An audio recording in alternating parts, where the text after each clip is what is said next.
right. So Murphy has shown up in full force this morning, having a lot of fun with us. I'd like to welcome you all to the Vet S.O.S podcast, brought to you by the Who You Know Network. Remember, don't drown in the sea of transition. Grab the Vet S.O.S lifeline. As always, I'm here with my partner, Mark. We're getting ready for hopefully a great show. We've definitely been having some communication issues this morning, so we'll see who all we can actually get on today. We'll be starting the day off with Matt. We're supposed to have Bruce Thompson coming in, Charlie Hall, Kimberly Hessler, and Jennifer Burks as well. How you doing today, Mark? Hey, doing good. Thanks, everybody, for tuning in. Super excited to drop some knowledge bombs on everybody. Shout out to all the audience, Seth Harrison, Mood Malik. Welcome.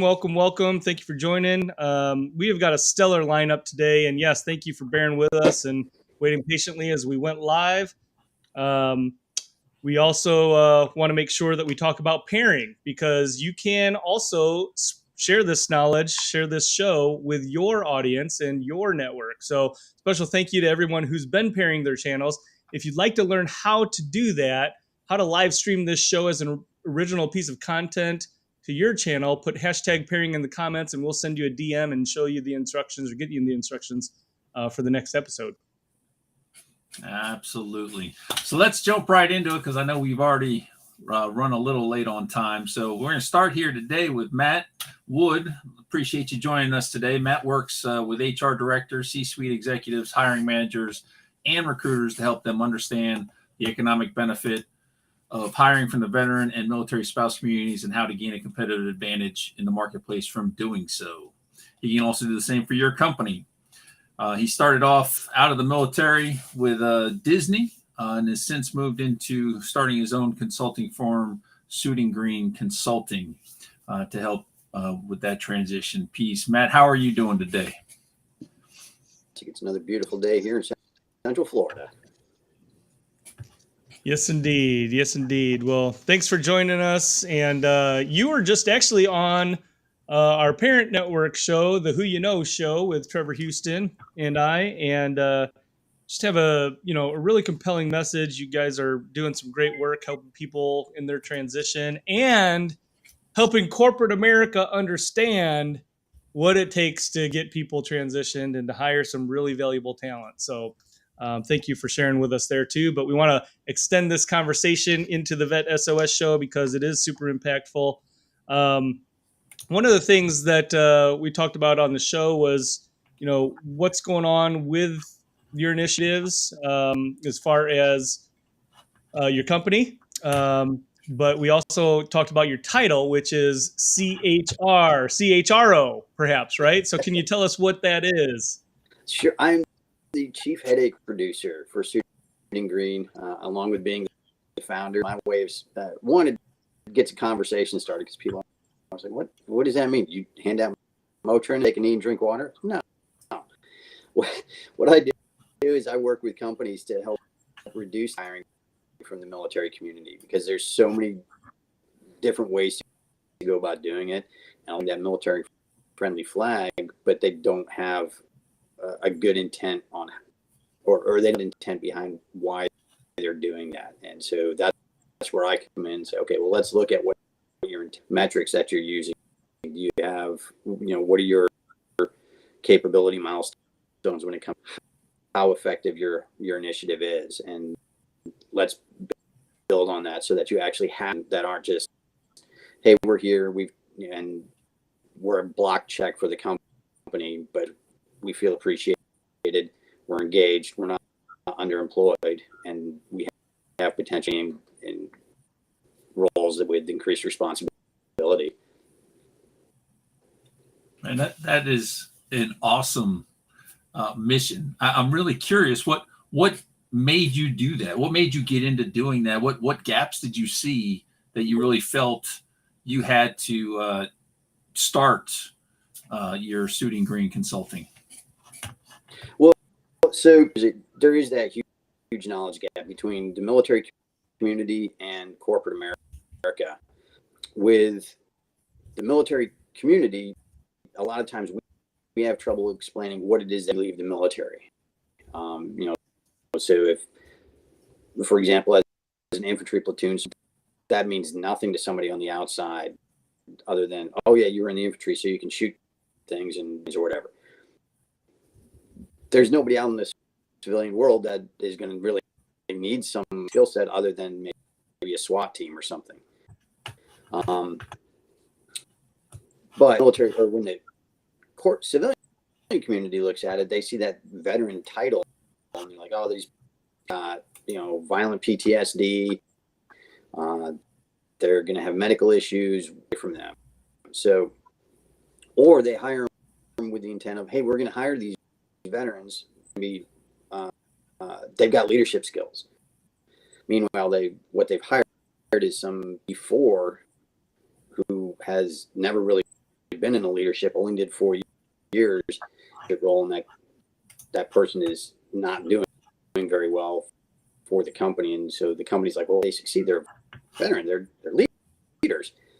So bridging that knowledge gap and trying to show our transferable skills, just because somebody was maybe a sniper, that's not, or they were a drill sergeant, well, that's not who they are for their entire career. They have all these other skills that are hard to teach in any walk, but they're even harder to find in the corporate world, because they to develop that.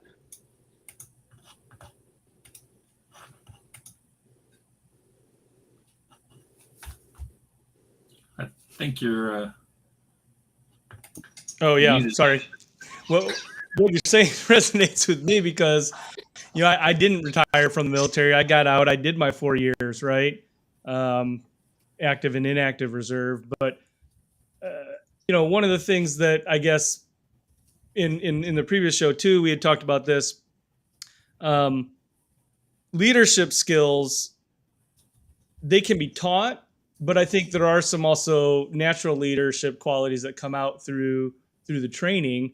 So even those that, let's say, aren't retiring from the military, right? They haven't done 20 plus years. Maybe they've done 10, maybe they've done 8 or 4, right? Right. That's something that we didn't talk about in the last show. And I guess my question is, when those people are exiting, right, and they're going through TAP, they're going through some of these programs, some of the VSOs, like yours, for example, that are out there, and they're engaging with these corporate entities. The corporate entities also need to understand that there are people at different levels in the military too, right? And it doesn't mean that they can't be leaders, but is that something that you're also engaged in as far as teaching and training the corporate entities on how to identify that and then leverage where someone is? Yeah, it is being their Rosetta Stone when it comes to how they're looking at the military community. If you can look at somebody and say, all right, well, like yourself, 4 years, you've had team building and team leadership experience, a ton of, compared to somebody that maybe did 20 years, but there's still that ability. Project management works. You've been a part of that. So understanding, and you've had to train the new one, the new kids come to work, a radio or a 50 cal or, piece of equipment may be. So you've done the training and development and kind of helping those, all right, hey, veteran resume.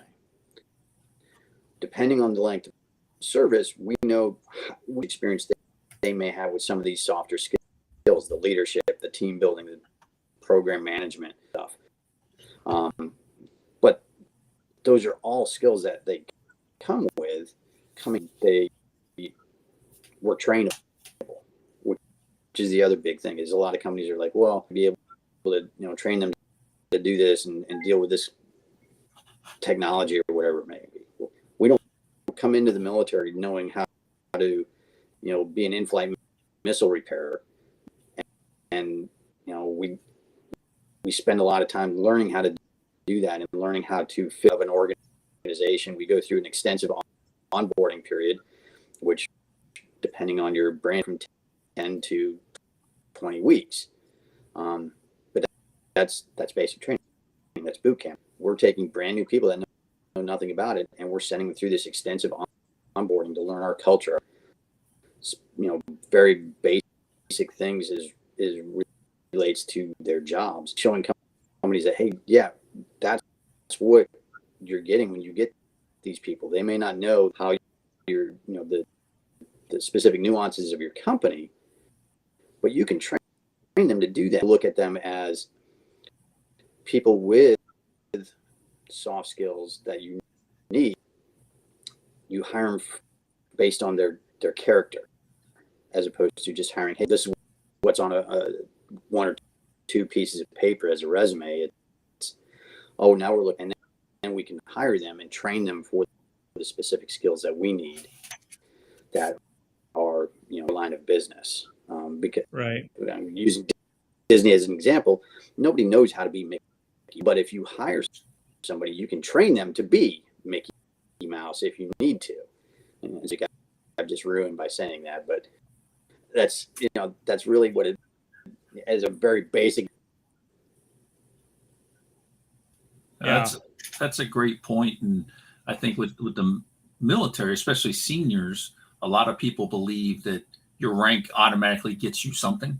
Whereas in reality, we have the wealth of experience. So, retirees looking at 20 plus years of experience in multiple fields, because it's not just your job, but you also have your additional duties and all those good things that you got to do, not to mention the different units you were in.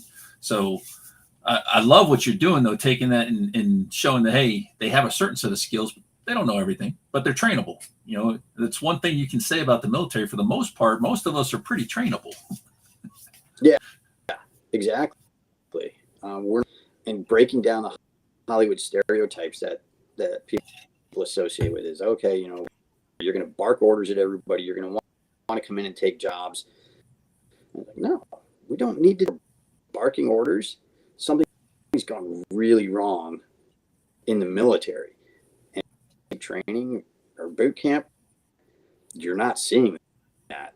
That's like the only where you're going to see that kind of environment where it's, absolutely direct 100% of the time.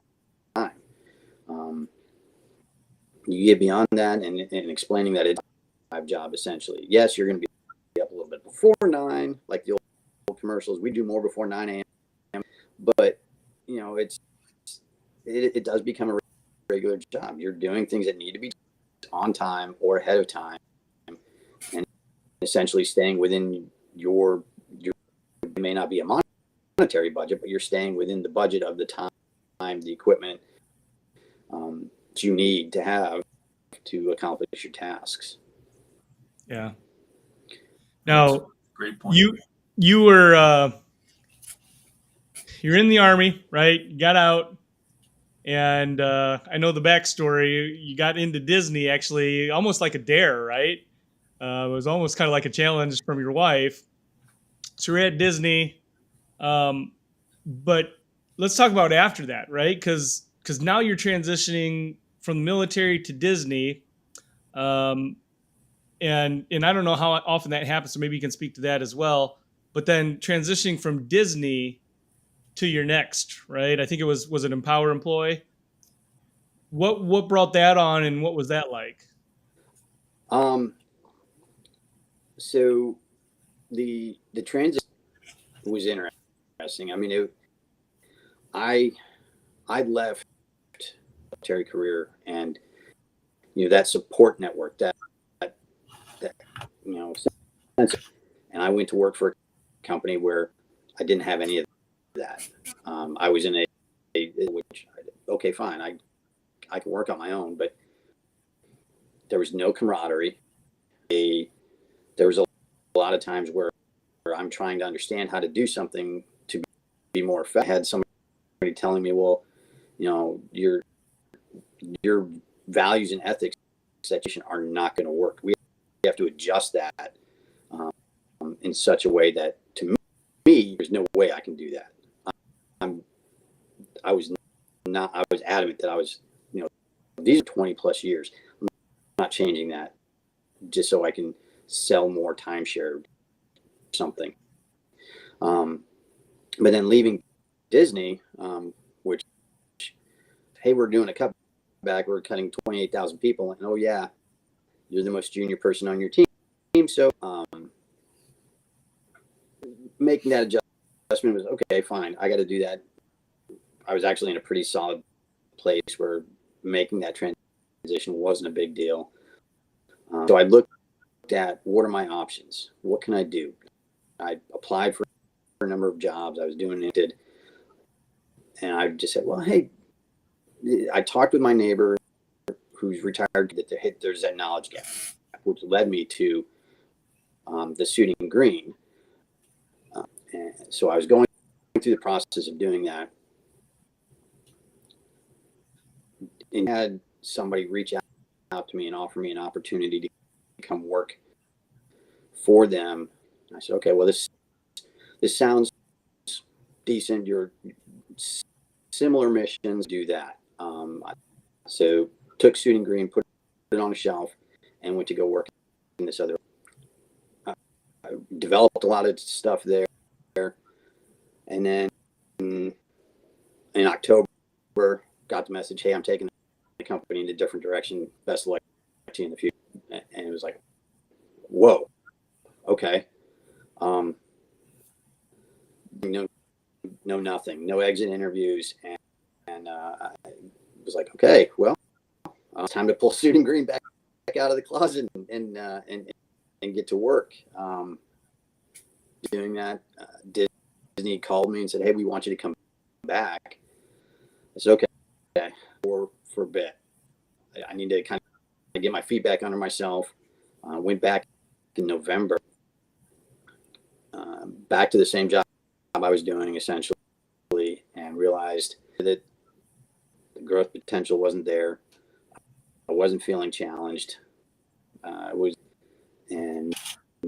like, I can't keep doing this. I was trying to rebuild, launched, and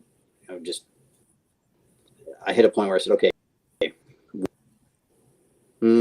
yeah, pretty easy to say goodbye to Disney, and I gave them my notice, and then so April of this year is when I essentially relaunched Suiting Green, and have been overdrive getting that back up and going, and reaching out, making a lot more connections, a lot more last year when I was just really understanding what it was I wanted to do and trying to figure. Yeah. So as you're getting Suiting Green going, you're making that another transition at that point.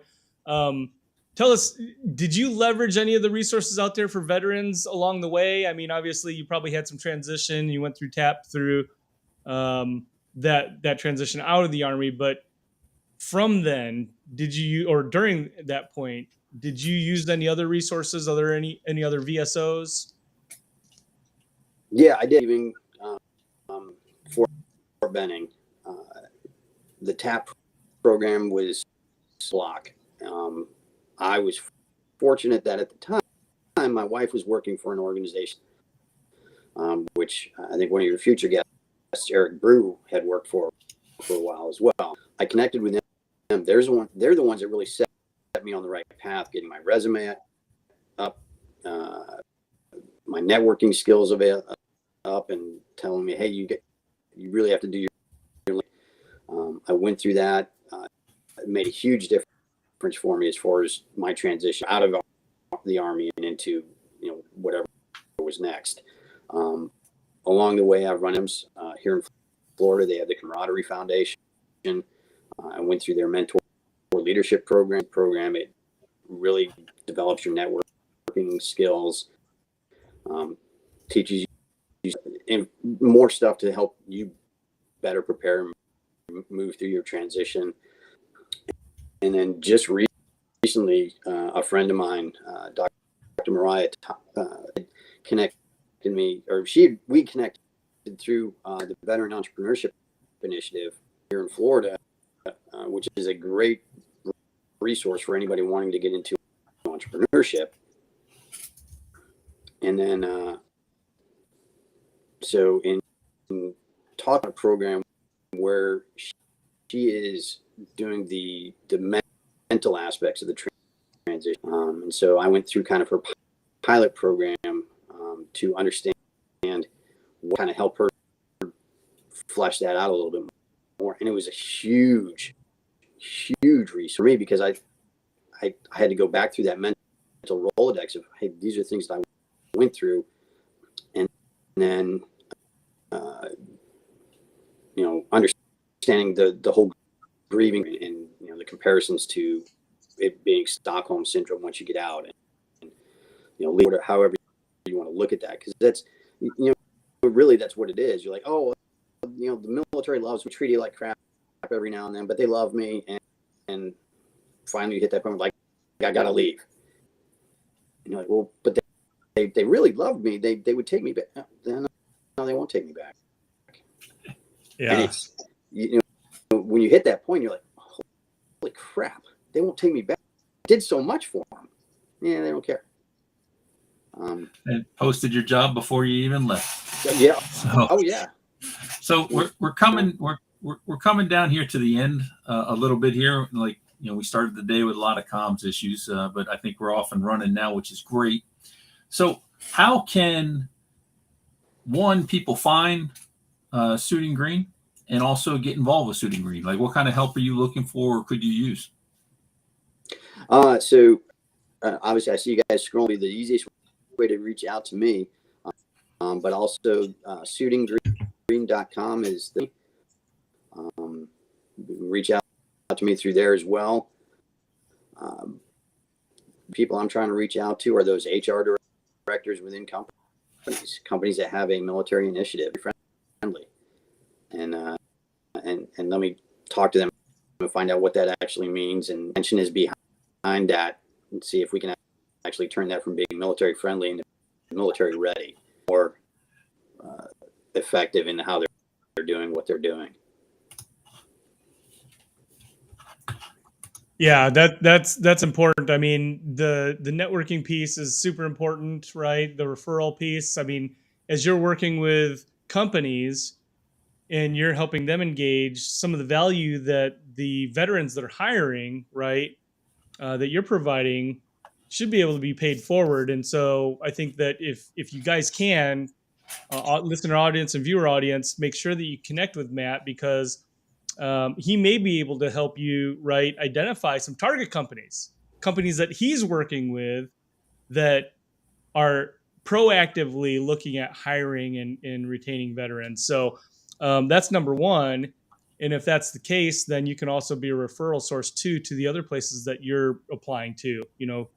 Network with Matt, let him know, because if you're running into some challenges at a company trying to get in and you think it's maybe related to your veteran status, obviously that's right up Matt's alley. So make sure that you connect with him.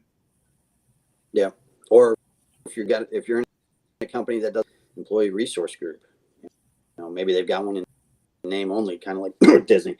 Let me know. That's another thing that I work with, and I can help really build those. You've got a solid employee resource group that's an advocate for you, and that can, really that military community, whether it's veterans or military spouses. Yeah. Awesome. That's awesome. Yeah. I want to thank you so much for joining us this morning, Matt. Thanks for hanging in there and working through the issues we had, and for the great information you're sharing with everybody. I think it's a great organization that transitioning service members and veterans can definitely get a lot out of. So hopefully you'll have some people reach out to you after this and point them in the right direction, get them going to where they need to go. Yeah, absolutely. I appreciate it, guys. This is awesome. I always love being able to talk to other great folks.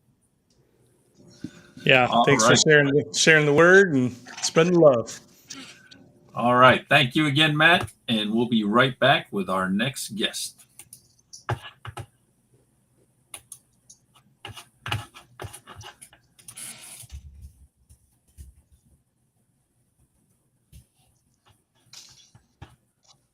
All right.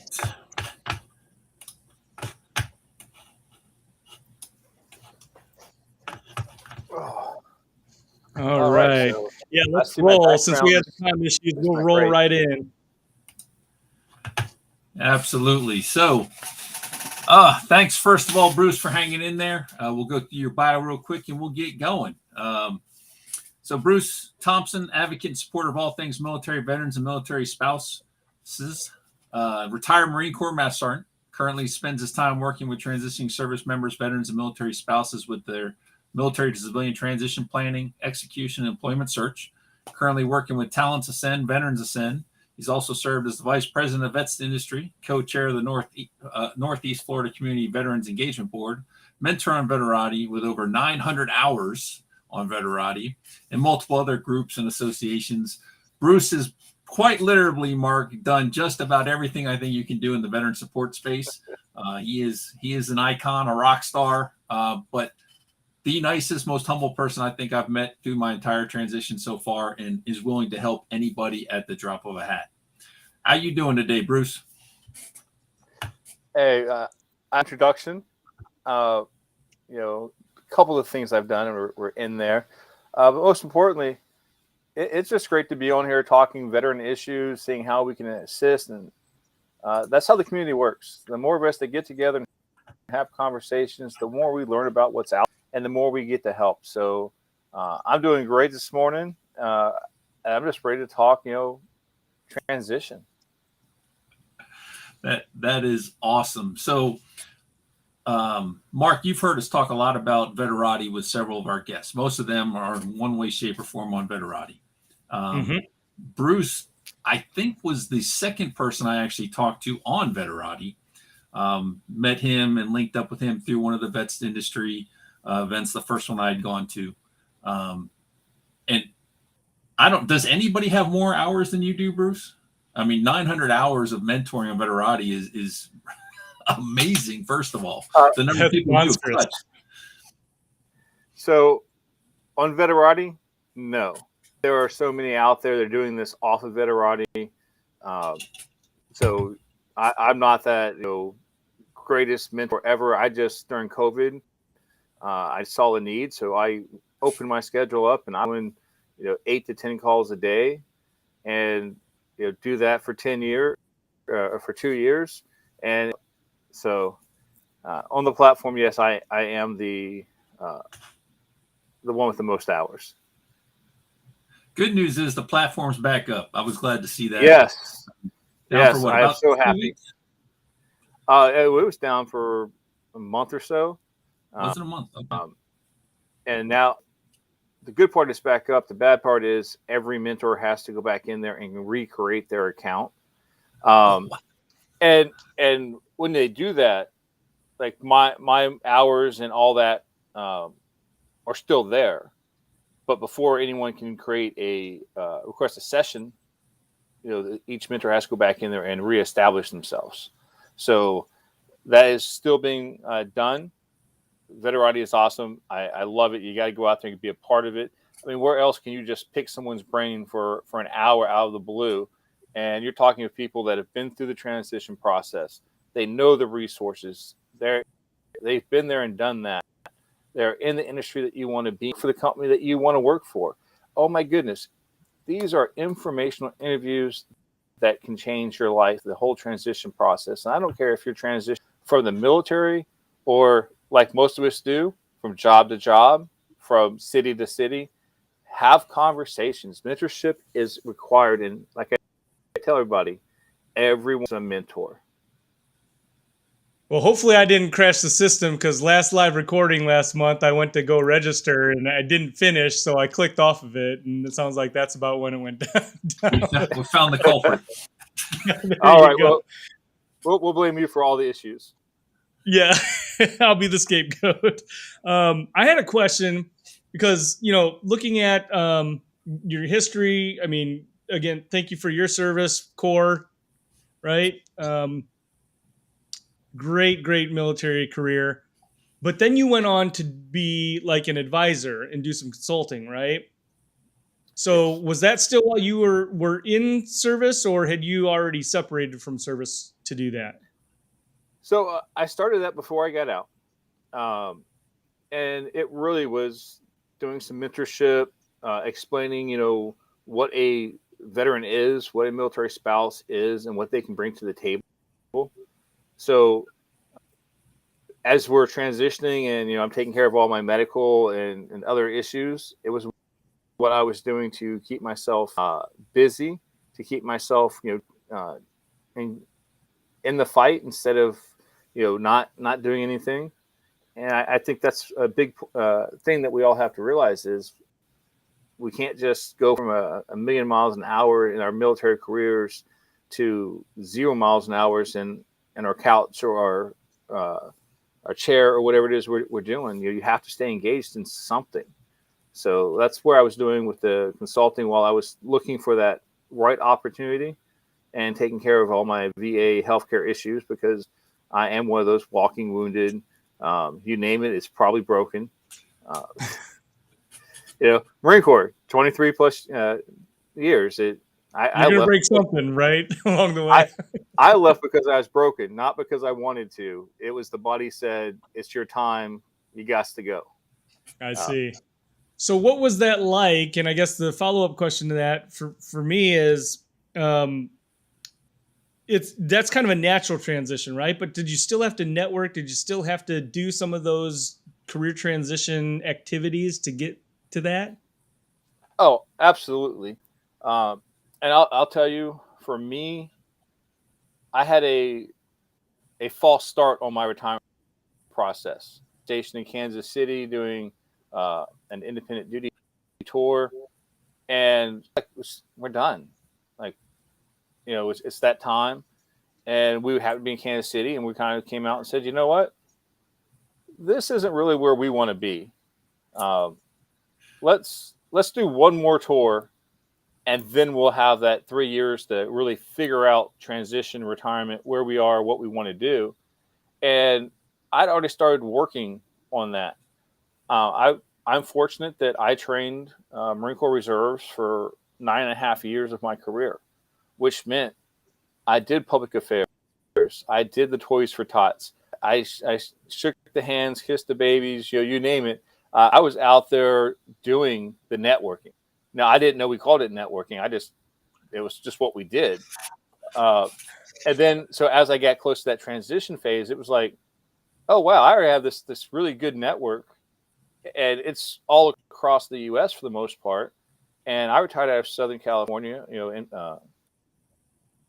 Camp Pendleton, and I had San Diego down pat. I've been there for a long time. Let's just say when I was a West Coaster, I was Kansas City's as far as east I got in the States, and I only went there for 2 years.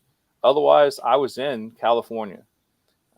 Not bad when you're able to stay close to family in a homestead. But like Matt said before, the TAPS class, it has its purpose. But remember, services take 2 to 4 or 5 months to get you through boot camp, basic training. And then they give you 5 days to figure out what it is to get out. It's a hard process, and that's where we have to lean on those 45,000 plus veteran service organizations, researchers, and advocates that are out there that are trying to do things to make sure that transition is a more informed and smoother process. I went to the TAPS program twice. I just got angry, and honestly, I never completed it. I was over 20, so I could opt out. I opted out and went golfing instead. I found a place out in town there in San Diego. It's called Vet CTAP, Veterans Career Transition Assistance Program. It is incredible. Janice and Betsy, and they rock that thing. I tell everybody, if you're in the Southern California area, this is a mandatory class that you have to go to. It's free. And when I tell you I didn't know what transition really meant until I went to this class, I am being honest. Like night one, we had to show up and hey, hand over your resume. So I had this piece of paper that I typed a few words on, but didn't look like a resume. I wasted a piece of paper. There was no value on it. And of course, I was senior enlisted, but I brought my wife with me, and she didn't need the class, but I needed her there to kind of keep me involved. I had a fellow in my unit that was there with me. little did I know that the lady sitting beside me was the wife of one of my former lieutenant colonels. And then I had my retired master gunny, who was a couple seats away from me. And we had those junior Marines and sailors that were there. And when my wife grabbed that resume piece of paper out of my hand and handed it over, Janice looked at it, looked at me, and said, "That's why you're here. We'll fix this." And oh my God, it was like the anvil has been taken off my chest and put to the side. And it was like, oh, they're actually here to help me. This might be a good thing. And I tell you, I give them all the credit in the world. 20 years since I went to that program, I will shout from the rooftops how awesome Vet CTAP is. It's virtual, so you can go do that. But again, we have to find the right programs for us. And no one has the same transition path. No one has the same dreams, expectations, backgrounds. So we have to figure out what's right for us and go there. And again, that's a hard thing to do. As you said, I'm on veterati. 90% talk to have no idea what they want to do when they get out of service. Most of them have no idea where they want to live after service. And that's for us to think of, especially when you've been in for 10, 20, 30 years.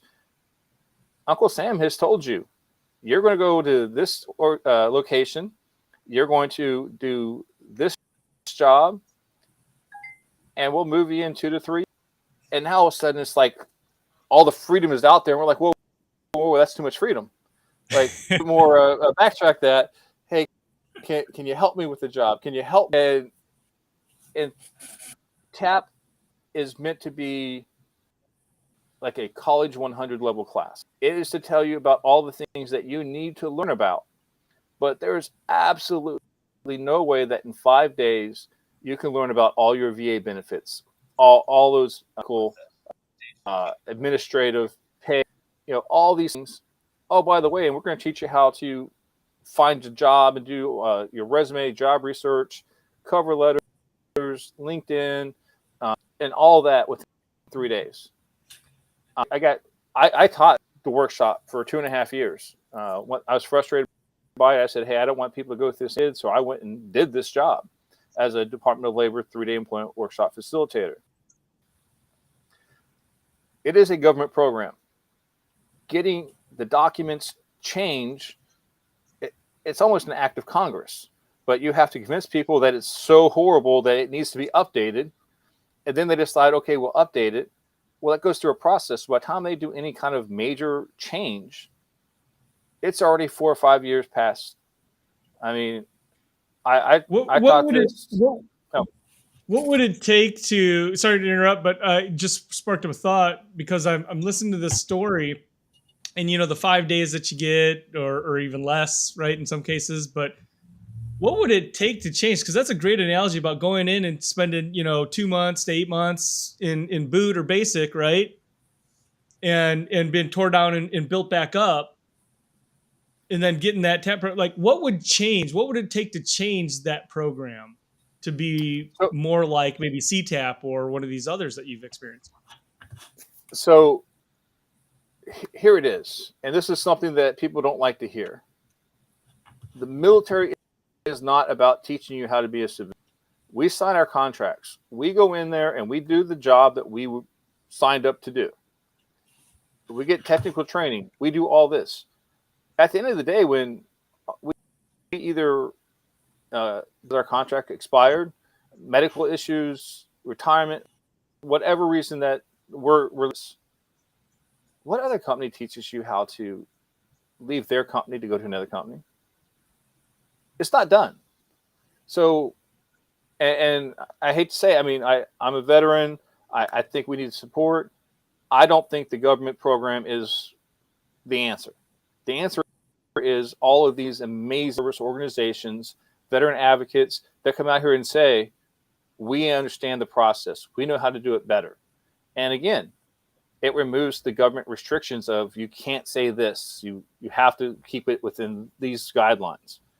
And I joke because I've talked to some professional athletes, and it's kind of the same thing for military professional athletes is while you're on contract doing what you're doing, we love you to death. You're the greatest thing since, sliced bread.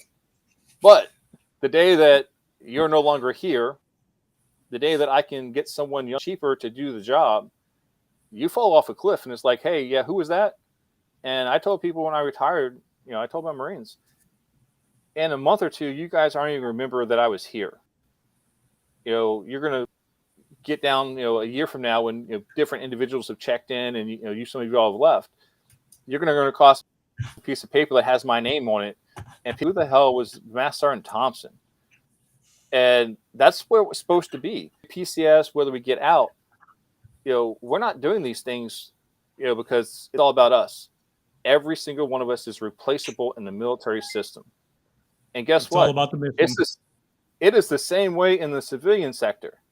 I learned about at-will employment, and it was my benefit because I was actually able to get up and say, hey, I got a better deal. I'm out. Military, we're like, I want a contract, so it's 2 or 3 years. Yeah, well, when you get out, not too many people are on contract anymore.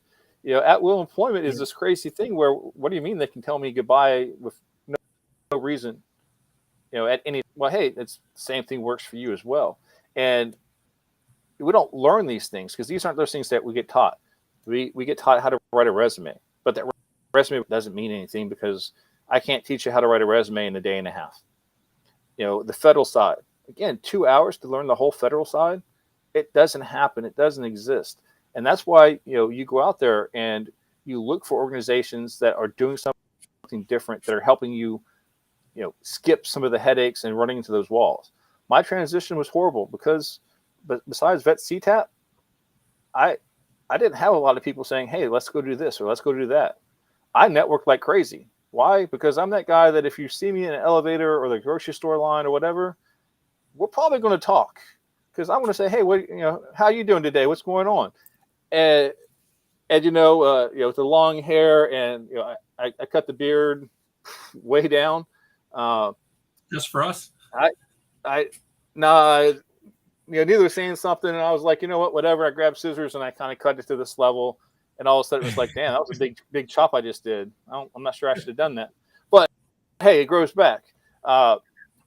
Unless you're me. I'm working on my Bruce Thompson starter kit. It's not that it doesn't grow back. It's the fact that it doesn't grow, period. But don't worry. Been there, done it. It comes with age. So you talk about the same problem a lot of people we've talked to have mentioned, that TAP is what TAP is. One of the best descriptions I heard is it essentially is the minimum standard. You get some of the basics. Yep. A lot of it's, very short time frame, crammed down your throat. And then you have these 40,000 plus organizations outside the military that will bend over backwards to help you. So the biggest problem I've seen, and one of the reasons we went with starting this podcast, was how do we get the word out about all these organizations? Because with 40,000 organizations, it should be easy. You'd think they'd be everywhere, but the government's not going to talk about them.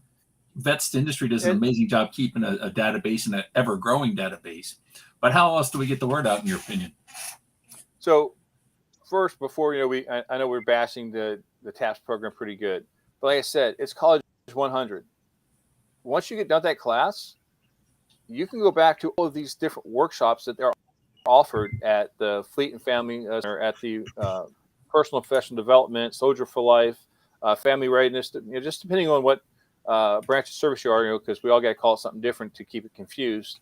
But you can go back and take half-day resume workshop where they break it down a lot more detailed. And then you can with a counselor after that to refine it. So the services are there. The problem is a lot of people wait until that last 3 to 6 months and think that they can figure out transition.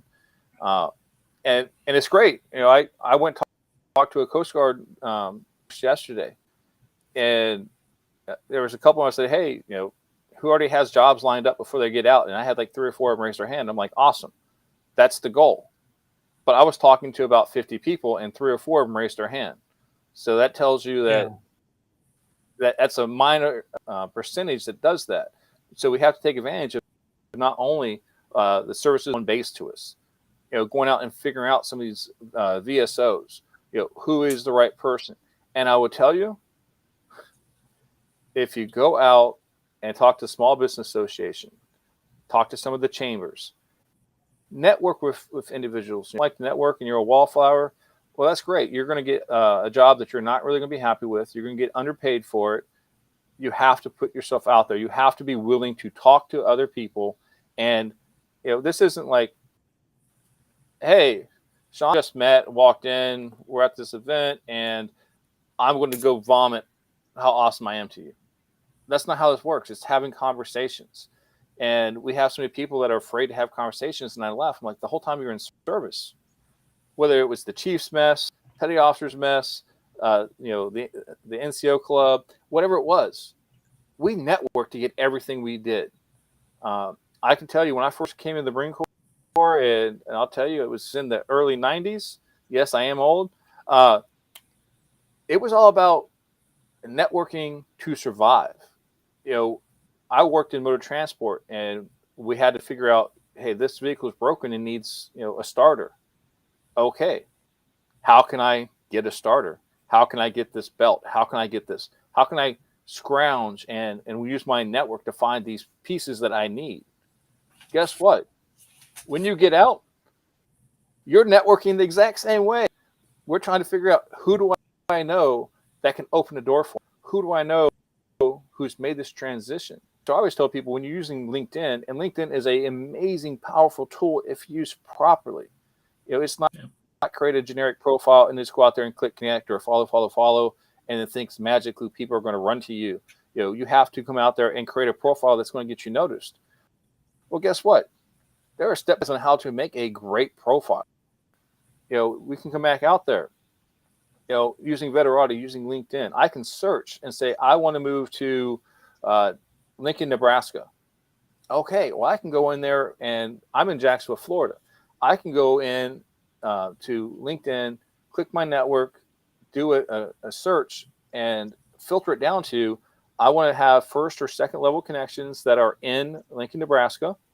Previous company being any of the military branches, because I'm going to use that veteran helping veteran thing, which is, it is huge that people hear it and they don't think about it. But once you get out, you're going to find out veterans helping veterans is an incredible thing. And, it's what we have to continue to do to just to be who we are and to celebrate our uniqueness, because we are that, less than 3% that have served in some manner. And it's going to break it back down. And when it breaks it back down, I can start looking. Oh, look, I've got Sarah who's working for ABC company, and she's in talent acquisitions. I have an HR background. Talent acquisition might be something I'm interested in. Let me reach out.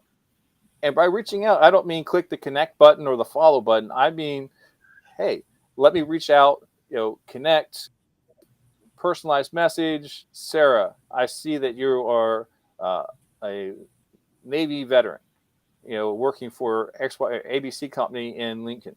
I'm interested in relocating to Lincoln, and I have an HR background. I would love to be able to connect and pick your brain.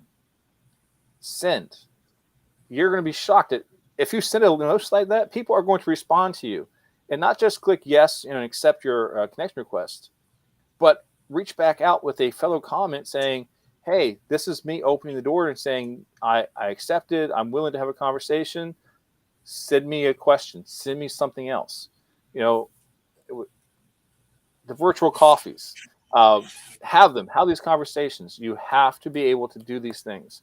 And, I know we're getting kind of towards the end here, but I work for Veterans Ascend / Talent Ascend, and we are changing the way candidates and employers find each other.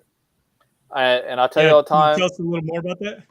Yeah. Huge tagline is no resumes, no job searching, no applications. You can create your free profile. What we do is, I was a communication electronics maintenance guy in service. I didn't want to have anything like this when I got out. I got my HR degrees. I was going down the HR path. So you can come in there and create your profile, and Veterans Ascend works with military. And by military, I mean active duty, reserve, guard, you name it. If you're military, you're military. Veterans, again, you're a veteran. We don't look at your discharge. We're not trying to figure out, what your DD 214 says. We're just looking to assist all that we can. Military and veteran spouses, adult age, working age, military dependents. All of them can go on there and create their free profile. You're doing that free profile is you're telling us the skills that you have and want to use in your next career. So me, I know how to read schematics. I can trace power, signal, blasey, blasey, blasey when we talk about that maintenance management side of the house. I don't list any of that. I went and listed my human resources skills, my public relations, going and focusing on, I want to use these skills, so those that you have but don't want to use. List the skills that are going to help you find the job in the industry that you're looking to do. So once you do that, your profile is on there. It goes live. It goes live because you completed the profile. Every 24 hours, our AI-powered platform does a matching sync. So it matches you with all of your of our clients' open positions that you are a skills match for. Now, once you've matched, we, Veterans Ascend, Talents Ascend are not going to reach out to you and say, "Oh, hey, look, you have a match." No, the company is reaching out to you directly, and that's by text, email, phone, whatever it is that you said you wanted to do and be a part of. So, what's that kind of mean? One, you create your profile, and you can still go do the traditional search and all that. We're not telling you create your profile and forget about everything else. Like I said, many different methods behind what you're going through. We're telling you we're a free opportunity. We have over 11,000 candidates already. As far as positions goes, yesterday, I probably remembered from the staff meeting Thursday night when I saw the slide. I don't remember. I'm old. My memory slips every now and then. I'm looking for a Post-it note that tells me these things. But when you go back through and you're a match and they contact you, guess what? You're a fit for the position. This isn't, can I do the job? Because you matched. As long as you were open and honest about your skills, you have matched with a company that is interested you have. So when you have that conversation, it's about, are you a right fit for the work culture? Are you someone that I want to work with? And it takes a lot of that unknown away of like, well, am I really qualified? Maybe. It's there. We have this. It takes a lot of that fear away from you. Military spouses are one of the most underserved, underemployed groups that we have, because I have to job hop so often because this remote work is new. It's great. I love it. Everybody knows Ascend, Talents Ascend. We all work remote. There is no brick and mortar business, which is awesome. But when you do skills matching and you don't do a resume and have to list your experience, all those different date gaps that you have go away. It is such a difference in how things are done. And as we tell everybody, those for the employer side, you post a job. Let's be completely honest. 90% of the people that apply for that's posted online have no business applying for that job whatsoever. They're not qualified. They just said, "Hey, 100%. This looks cool. I'm going to throw out a generic resume." And all of those talent acquisition recruiters, hiring managers, they've got to go through and process through all that stuff. It is a very expensive process to hire someone. Hence the applicant tracking system, right? That's what you brought up is exactly why there is an applicant tracking system. Yep. Yeah, and some companies don't. So you just have to go there, and I'll tell you, if you go to veteransascend.com, you can see exactly what we're doing. You can see the candidate side. You can see the client side. You get an idea of who we are, what we're doing. Again, We are a free resource for those in their next career search. Why wouldn't you check us out? And again, if you're an employer, especially business, we just partnered with Wells Fargo, and Wells Fargo has an initiative to help small businesses become one of our clients and offset some of the cost. And it gives you better access to hire the right individuals. And what we do is we serve the underserved communities, military, veterans, military spouses. Here in next month or two before, in this year, we're actually bringing Talent Ascend online. And when Talent Ascend comes online, not only are we going to have Veterans Ascend, we're going to have Ability Ascend. We're going to have Mission 2 Ascend. Ability Ascend is anyone with a disability. So right now, we're only working Veterans Ascend within that military. When we open Ability Ascend, we're throwing the doors wide open. You don't have to have a connection or anything else. It is if you have a disability, which everybody getting out of the military, you're going to have one because you do your VA disability claim. If you don't, reach out to me and tell me why you're not going to, and I'll give you the lecture on why you will do it. But it's going to open those doors up. Mission to Ascend. That is for us to help those that are justice. You've had a run-in with the law. You've paid your pittance. You've done your time. Get you back out to being a part of society and being, oh, that's a felon, or this person's bad news. It's to get sure these underserved communities have a chance to have a wonderful life, a wonderful experience, and that's where we are. And we bring hope where people get down, and I've been there. I got out and was like, woe is me. I don't want to do any of this stuff. Guess what? There is a great life waiting for you. You just have to find a friend or some stranger who's willing to talk to you and kind of give you that bump. So again, I know you guys want to wrap me up, and Sean's over there like, Bruce, I know you can talk about it. Yes, I can. Veterans Ascend, Talents Ascend. Check us out. VSOs, find the right one. And most importantly, if anyone wants to charge you a penny to do your resume, your VA disability claim, you name it, hang up the phone, walk away, end the conversation. There are too many people that want to help you and do it for free, and we do it bad. We actually care. We're not about the paycheck.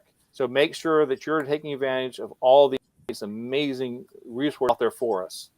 And that's a bomb right there. That's a knowledge bomb right there for sure. I see my LinkedIn's across the bottom. Please reach out. But if you reach out, send a personalized note saying, hey, I heard you running your mouth, on the podcast, Saturday morning. Hey, I see this, whatever it happens to be, but send me a note so I know who you are and why you're connecting with me. And I will tell you, once you do that, I will send a laundry list of resources and great information. And it's not Bruce's information. It's stuff that Bruce has found from all these other great organizations and put together and said, yes, we need to have this. This is a starting block. And when I share it with you, you have to share it with everybody else, because just like the military, don't ever let good or bad news sit in your hand. Spread the wealth. You're going. And that's why I really thank you all for inviting me on the show. This was awesome. Again, Sean, you knew what we were getting into when you invited me. Mark, I'm sorry. He probably didn't warn you that I run my mouth forever today. I love it, though. And I don't even need a host. I just talk. Too. Yeah, I love it too. You need to get with Mark and Trevor, and especially once you launch everything, you get on the Who You Know network and really push it out there through their show as well. That'll be some great stuff, and look forward to bringing you back on at some point. We just had a gentleman on the Who You Know show, our parent network show. He had been incarcerated as a felon for murder for 17 years. Was going through and continually appealing, and he actually was exonerated and got out and got restitution, right? But what you said just brought up, a great point, which is, especially for the mission, right? Mission to serve. Like, you got people all the time, disabilities, people that have had run-ins with the law, and, especially that side, the people that have run-ins with the law, if they've paid their time, they have paid their dues, right? And that shouldn't be held against them for a mistake that they made, in the past. And maybe it was in their youth, whatever that is. They shouldn't be held against them because they've paid that, right? Yeah, And so and that's important. huge. It's very important that we make sure that, hey, I had a hiccup. And that's why I have to call it a hiccup. I did something that I shouldn't have done. I've paid my price. I've done my time. However you want to look at it. Well, I might be 25 and got that behind me now. Well, we live till 75. So that's 50 years of, hey, I should have a real life, not I should be fighting homelessness. And this is, we can get into another topic because we can talk about, they get out of prison and the first thing they got to figure out is, where am I sleeping tonight? Where's that next meal coming from? How am I going to get a job to be successful and get myself where I need to be? All these things together, it's huge. And again, I know we talk veterans, but veterans of sin, talents of sin, we're going to help all the underserved communities because we need it. We can improve on reducing suicide, reducing homelessness, having an impact on others' lives. And that's what we do. What we do is because we are making things better for as many people as we can. Veteran advocates, we're across the board. We're not doing this to say, hey, look at me, look at me, look at me. Heck, look at me. I've got a beard. I'm old. Got the I don't sleep wrinkles going under my eyes. This isn't about looking at me. This is, who can I help? How can I help them? And that is the emotional fuel tank that gets filled for me. It gets filled because I'm doing. And again, find your passion and follow it. Awesome, Bruce. I mean, you are the man. I appreciate everything you do for the community, everything you've done for me personally, and definitely appreciate you coming on today to share some more knowledge.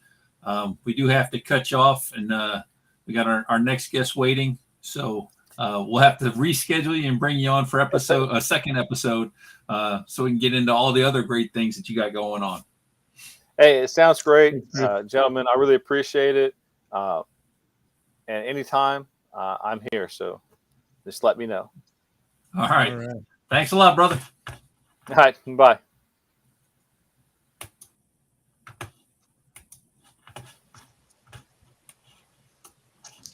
All right.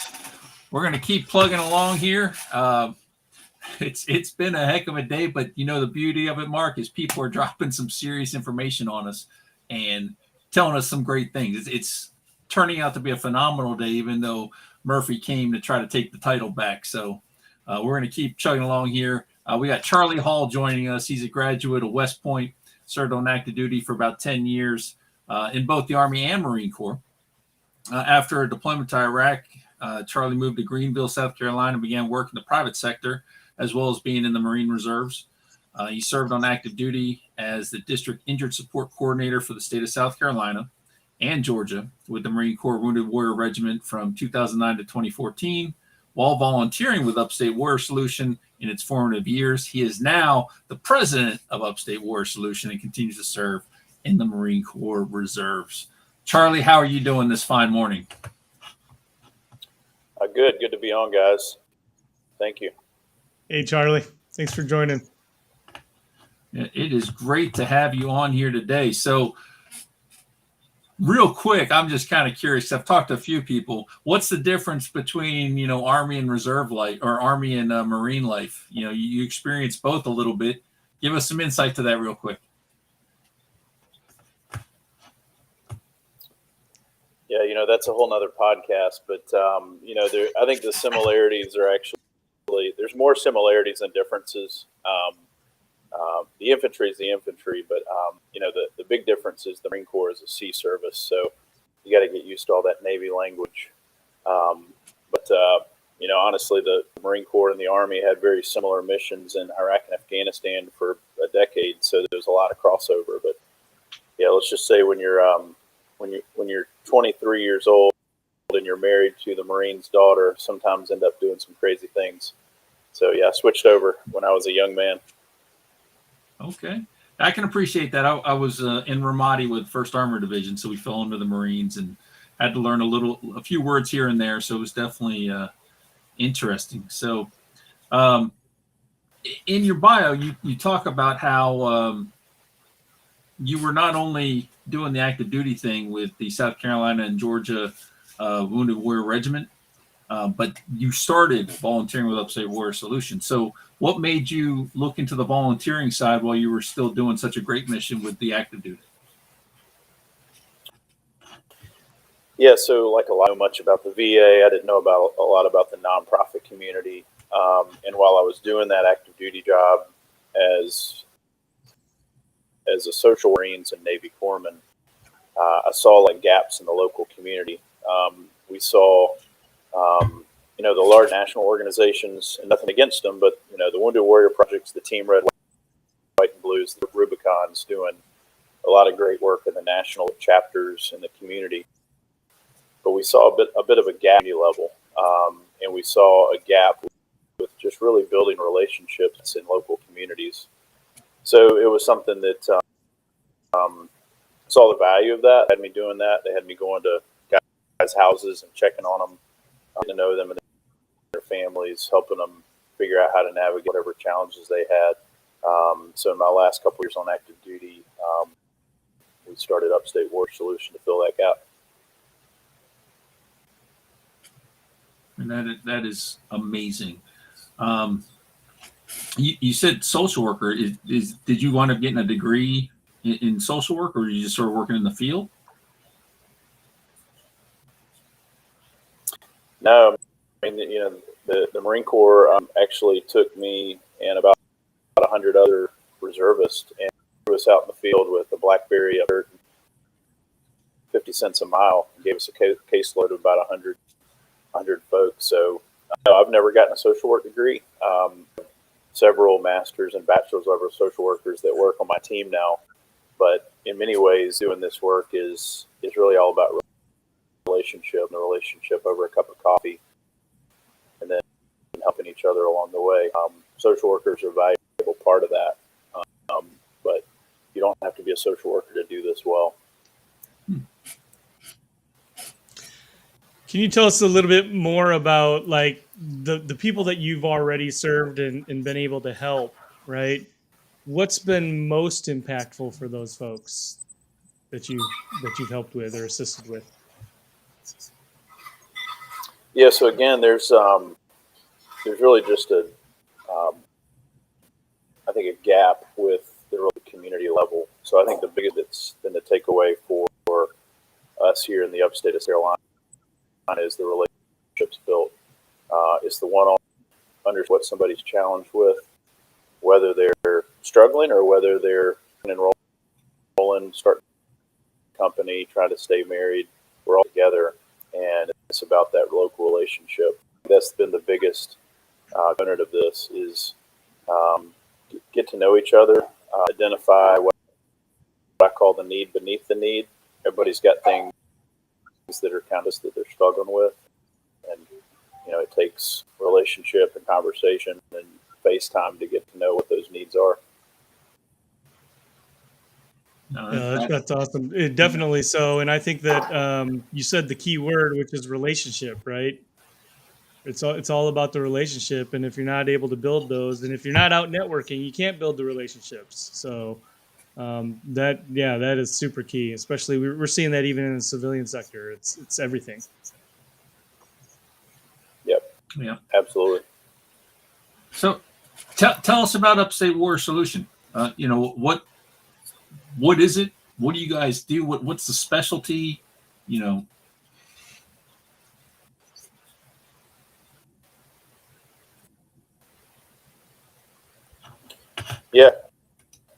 So really excited to tell you about Upstate Warrior. I would say that we actually work very closely with Veterans Ascend. It's cool when worlds collide. Bruce is founded as a Navy vet and used to be on my team, and then founded Veterans Ascend. So it's been cool to see. Didn't expect to see Bruce on today. But yeah, so Upstate Warrior Solution is really kind of micro local. We cover 10 counties, South Carolina. So we're headquartered in Greenville. I know that the upstate, Greenville, Anderson, Spartanburg, are it's kind of the metro area. And really what we started 10 years ago, out of the playbook that I learned from the Marine Corps, it was get out in the community, not in uniform, not with rank on your collar, but get out in the community and meet veterans where they are. And we've been meeting veterans in the last 10 years. Higher ed, where they're using their GI Bill. We've got a relationship with all of our detention centers because unfortunately vets are getting arrested. We're meeting in corporate America, at the VA, at gyms, at barbershops, at churches. So that was really the foundation of what we wanted to start 10 years ago, was have a local nonprofit that was veteran centric with mostly veteran employees. We're about 50-50 now, veteran and civilian employees. But get out in the community, meet veterans where they are, and then get them connected to their resources. Now, 10 years in, we're working with, so on the employment side, we might connect someone with Bruce at Veterans Ascend that's just getting off active duty in California and moving back to South Carolina. But then at the local level, when they get here and they've got their Veterans Ascend profile rocking, we might connect them to the local National Guard or Goodwill employment rep, who's the employers in the community. So it's really using a good mix of local and national area. Does that include the VA? I'm not sure. I can't remember in Greenville or not where the VA facility is, but are you guys tied in pretty closely with the VA to get those resources and information out as well? Yeah, absolutely. And there are three arms of the VA: administration, the benefits administration, and the SERI. So we don't really interface a lot with the SIM administration, thankfully, but the VA Healthcare Administration is a big part of our work. We have 3 community-based outpatient clinics in the upstate, in Spartanburg and Anderson, and all part of the Columbia, South Carolina VA network. And then we work very closely with all of our county VA service officers that do claims, that push claims to the Columbia regional office. A dotted line arm off of the Health VA vet centers. We have 4 VA vet centers in the state, and our Greenville Vet Center covers upstate South Carolina and Western Carolina. So centers, I think, are an underutilized resource. They're mostly counselors and social workers that do talk therapy. And we're actually co-located with the Greenville Vet Center, so that's been a great relationship with the VA. Excellent. Yeah, that's great, especially if you can co-locate. That almost takes that networking to the next level, where you're co-locating with services that are just as important, that are doing great things. So what other organizations, local or national, does Upstate Warrior Solution try to partner with or has partnered with? Yeah, so in many ways, we have to partner with almost everyone, because when you're looking at veterans holistically and trying to help them get all elements of their life squared away, you have to have almost every organization at your fingertips. But I'll take employment just in particular, because Bruce was talking, and that's a big deal for transitioning vets right now. There's national level tech organizations like Veterans Ascend that I think are great for connecting folks at a very broad level. But then we spend a lot of time with our local organizations. So our state has a program called Operation Palmetto Employment, and that's a partnership between our state Department of Employment and Workforce, and those are DOL funded veterans reps in the local community. Everybody's got a diva in their local community. You just got to find them. Sometimes that can challenge. And then our National Guard in South Carolina has employment reps that serve not only Guard, but also in their families. So we work very closely with the National Guard and the State Department of Workforce. And then Goodwill, some local staffing companies, and then those national level resources like Veterans Assistance. How do I get into the program? Is there an application process? Is there an onboarding? What does that look like?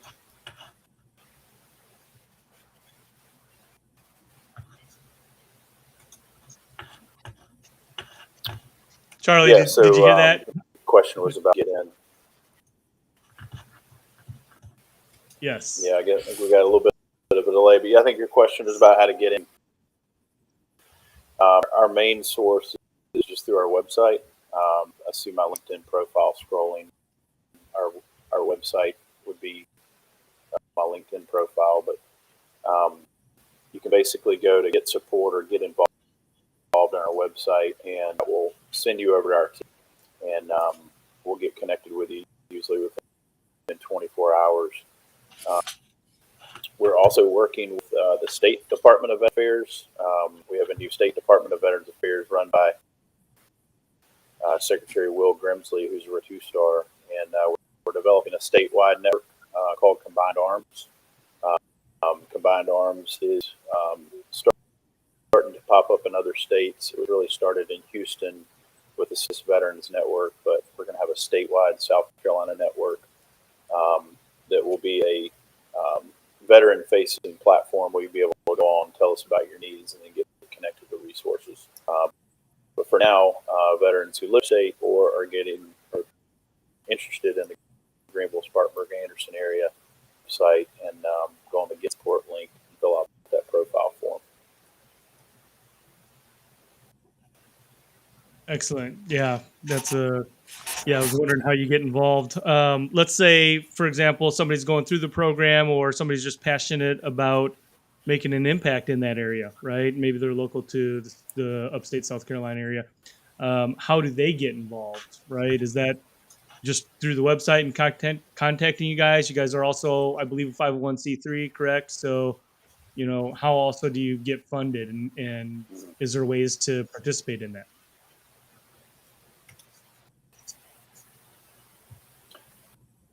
Yeah, so again, great website. A lot of that information is there, but whether you're a veteran looking for services, whether you're a veteran wanting to volunteer, even if you're not a veteran and you're looking to become a volunteer, become a donor, become a mentor, it all starts through our intake system. We sit down with you, we hear your story, we get to know you, figure out how to get you plugged in. So again, you can go on our website, check that out.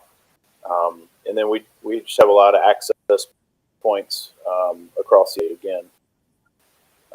Outreach to our local colleges right now, where veterans are using their GI Bills with orientations to talk about services. We have a relationship with a lot of employers, so if you're working at a company in the upstate, there's a chance we come by and see you once a year and talk to HR and figure out who the veterans are at companies.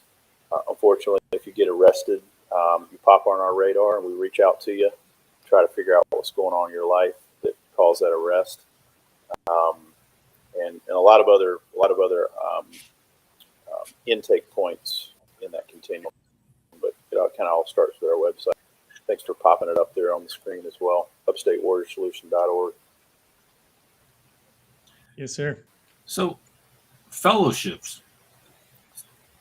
When I was looking through your website when we first talked, you guys do something with fellowships, which struck me as pretty cool. Considering I'm doing the whole CSP process now, trying to get out of the military. So that really jumped out at me. So can you tell us a little bit about the fellowship program? Yeah, so our fellowship program is about 5 years old, and we kind of took a Continues playbook. Mission Continues traditionally did fellowships around the country for vets for 6 months at nonprofit organizations. We had Continues fellows, so we borrowed a bit from their playbook. So when a veteran is transitioning, typically using their GI Bill in higher ed, we like to get fellows that are in from a part-time job, doing outreach, some light casework, community engagement, and networking in their community of fellows that are basically attached to our advocates. They're full-time folks. Those fellows are doing outreach and engagement to veterans. We're actually hoping to tag on with the DoD Skill Bridge program. So as we get skill bridgers that are coming out of the military, they could come on and become an Upstate Warriors Fellow and be kind of part of that transition process. So yeah, we've actually got a new cohort of fellows starting this month. It's typically 6 months, but can extend folks another 6 months to a year as a paid intern, which is a part-time position at Upstate Warrior Solution. No, that's a great opportunity, especially if, that whole transition piece out of the military, trying to find learn new skills, possibly find a job. I mean, that's just amazing. You guys have that opportunity, especially in a field like this that, helps so many people. So you told us a little bit about how you can get, register and get into the program. What about people who want to help out, whether it be volunteers or financially? What kind of things are you guys looking for in that aspect that people might be able to help you out with? Yes, on the volunteer side, we really have quite a few pipelines for mentorship. We're involved with 2 veterans treatment courts that we are partnering with here in the upstate in Greenville and in Spartanburg. They have a court in Anderson starting. So we're always looking for veterans treatment court mentors. That's a bit of a heavy lift because you basically get a veteran buddy that has gotten arrested, and you're becoming their big brother, big sister for the next year. Really important program that we're involved with. But then we have more of an informal kind of career mentorship program where figure out what they're going to be next. We'll assign in the community just as a coffee network to help them think through what they're going to do. And then we also have some physical volunteer opportunities with serving in one of our 4 offices or serving as a liaison to one of our partner organizations. So, for example, we've got a couple volunteers that are already Habitat for Humanity volunteers. So they serve as liaison back to us to keep us back in the loop on what's going on with Habitat. Veteran Bill will help resource that. So we like have extensions of us out into other nonprofits in the community. And then on the giving side, obviously, profit needs gifts. So we have also on our website give to a specific grant, and those are detailed out link on our website. We are pretty much funded. Probably we have not pursued any federal government grants until recently. That's actually changing. The VA is starting to fund organizations like Upstate Warrior Solution to do upstream suicide prevention. So that's something that we're looking at for the future. And I think as a result, you'll start to see more Upstate Warriors organizations popping up in other metro areas in the country to be that one-stop shop vets.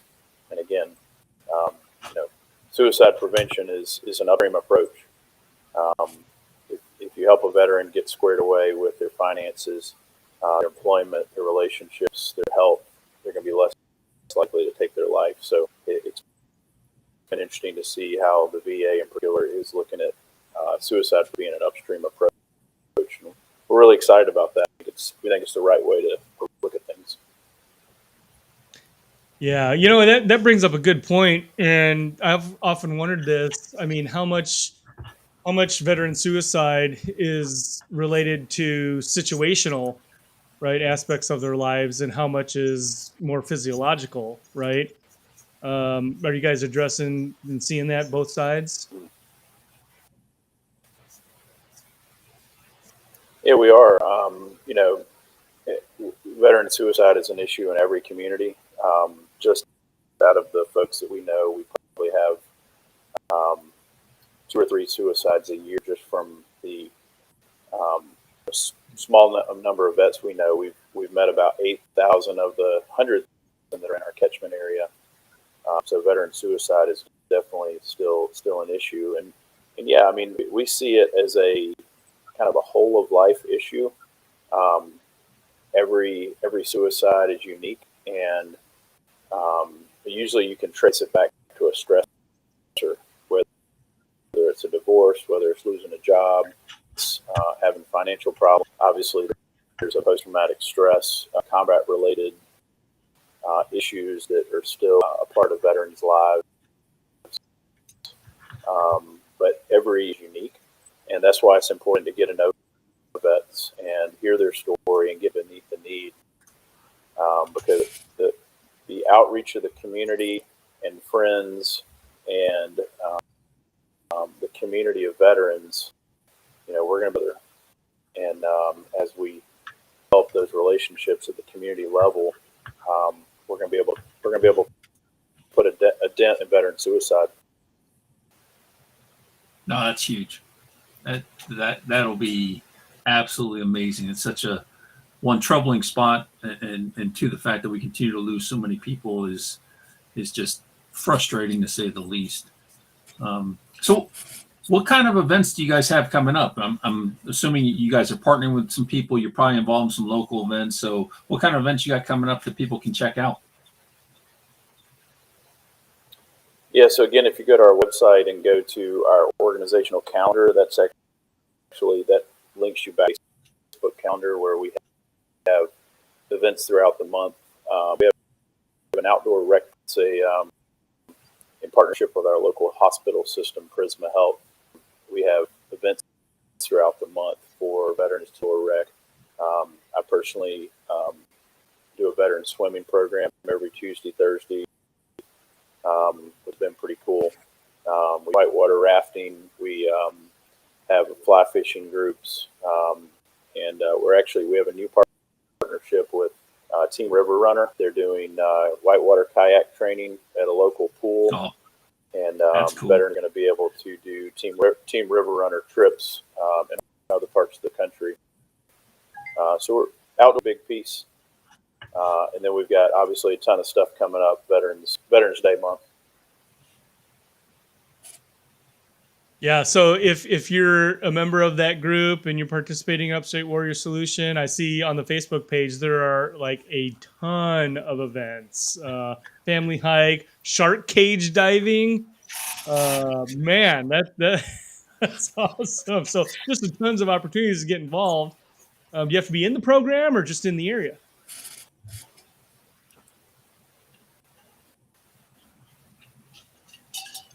No, basically you just have to be a veteran in the area, and we do an initial assessment with you, and we validate your veteran service because that's important to make sure you actually are a veteran. Get to know you a bit, and then you can get plugged into those opportunities. And yeah, that shark diving is in partnership with the aquarium in Atlanta. That's a pretty cool experience, and a lot of interest in that.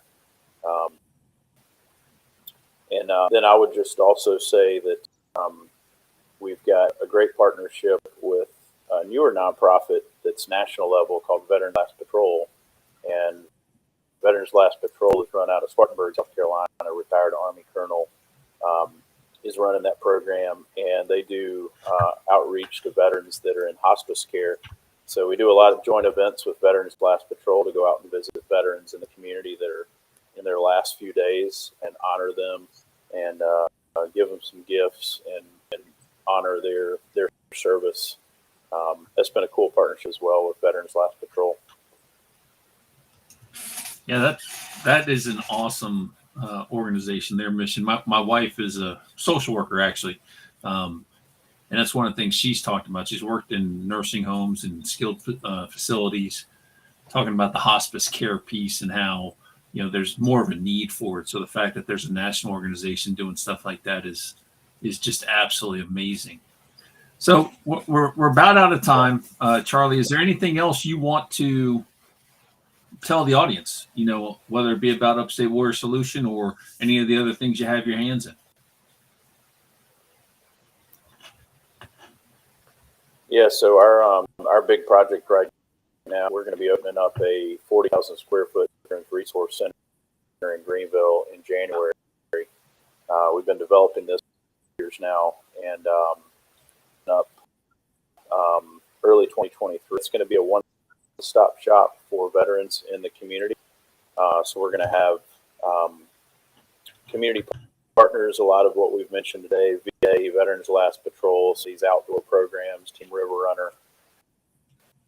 But we're also going to have full service opportunity to purchase your home. So United Home Loans is going to be in our building, along with veteran-friendly real estate agent and veteran-friendly attorneys. So there'll be a place where a homeless veteran may come in and get services for a few years, but then we work them up the chain to get them in a place where they're secure to even purchase their own home. So the Riverviews Veteran Resource Center will be opening in January, and we've got a tab about that on our website as well. So we're really excited about that. We think it's somewhat of a first event, especially in South Carolina. We've borrowed some best practices from some other communities, but really excited about that Veteran Resource Center opening up next year. Yeah, that sounds great. Yeah, I mean, you guys are really doing. I mean, so I'm down here in Texas, and there's a lot of veteran service organizations as well. You've got Military City, San Antonio here, but I'm up in Dallas, and there's not really a whole lot. I mean, I got to drive across the Metroplex 45 minutes to an hour just to get to the VA. So it's great to hear what you guys are doing in South Carolina. That's awesome.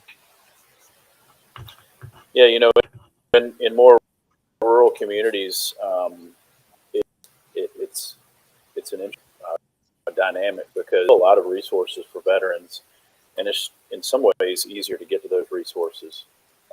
So Greenville, Spartanburg is still a kind of a mid-sized metro area, so it's not truly rural, but we're a half an hour away from rural areas. So we're trying to make sure all those resources for veterans are attainable in kind of that one-stop shop approach. Because as y'all been talking to other folks in your podcast this morning, as I've been listening in, they're out there. You just got to know where to find them, and so let's bring them all under one roof, and let's create a network that wherever veterans come in, whether it be school, be their employer, whether it be their church, whether it be their gym, or even the detention center, they're immediately identified. They develop a relationship with another veteran in their community who understands the network, and then they get them plugged in. We think it's going to be the way other communities do business for years to come. Very impactful. I mean, we've heard time and time again, there's 40,000 plus organizations. So many probably doing a lot of the same thing, whereas we could pull our resources and do so much better. I'll tell you, Charlie, love what you're doing. The Upstate Water Solution, helping veterans in the South Carolina area. Absolutely love it. I know they love you up there and what you guys are doing. Looking forward to seeing that new facility open. I know that's going to be huge. May even potentially create maybe some jobs with that facility, which will be always good. But we appreciate you coming on. We appreciate you dealing with all the comms issues we've had today, and the delays. It's just been one of those days. I appreciate your flexibility, and hope to hear more great things coming out of what you guys are doing. And don't be a stranger. Yeah, I'm just a slow talking Marine, South Carolina, so I'm used to delays. We're all good. It was great to be on today. All right. Thanks a lot, Charlie, and good luck to you. Charlie. Thank you, guys.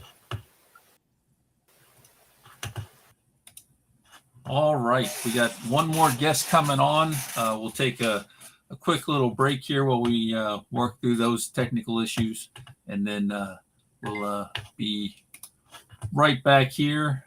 Do we have one of the timer that actually has 5 on it still, or no? Yeah, I've got a longer time here, so we'll get that on. Stay tuned. We'll be back shortly.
All right. We're trying to come back here. Kimberly, can you hear us? Yes. Yes. You can hear us. We got no picture. Today, the beauty is we have your picture. We can show it.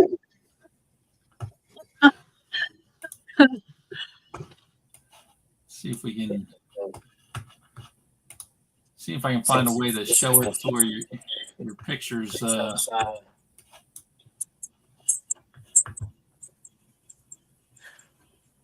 I guess that one kind of worked. So you can hear us? We can hear you. How are you doing today? Pretty good. Pretty good. Good. Do you have? Are you on your cell phone or? No, I'm actually on a computer. Okay. Heard a little bit of what sounded like feedback, but Feedback. all right. So we'll go ahead and get started. We'll jump right into the intro here. We have Kimberly Hessler with us. She's experienced training manager with a demonstrated history of building strong relationships, 30 years supporting both the local military and employer community in paid and volunteered positions, 23 years as a career coach, doing some amazing things there for military members, veterans, military spouses, and their families. Foster strategic relationships with public, private, state, and federal government, higher education institutes, behavioral health organizations, legal professionals, faith-based organizations, military installation support services, and military service organizations across the nation. She does a ton of volunteer work to support the military and veterans as well. Kimberly, how are you doing today? Looks like you're having the same technical issues we've been having all day long. Yes, it seems I'm having a tad bit of technical issues, but I was able to switch my computers and get on with you guys. It's a beautiful day in Colorado Springs, and life is good. That is awesome. So tell us a little bit more about yourself. What got you into wanting to help and volunteer with the military support community? So I'm a military spouse.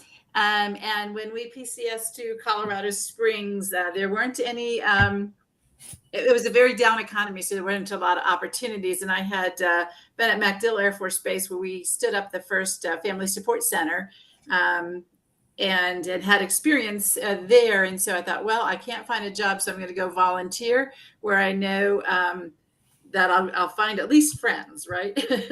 And so I went and volunteered, and that was when they were kicking off the transition assistance program. And so I volunteered in that area, and eventually was hired to be a transition assistance program facilitator. And I'm actually the longest serving facilitator worldwide. I retired from that at 20 years of facilitating TAP, and moved on to do some other really cool things. But it fascinated me. I loved it. The Colorado Springs is an amazing community that takes care of the military and their family. And so I just found my absolute passion, and I stayed with it.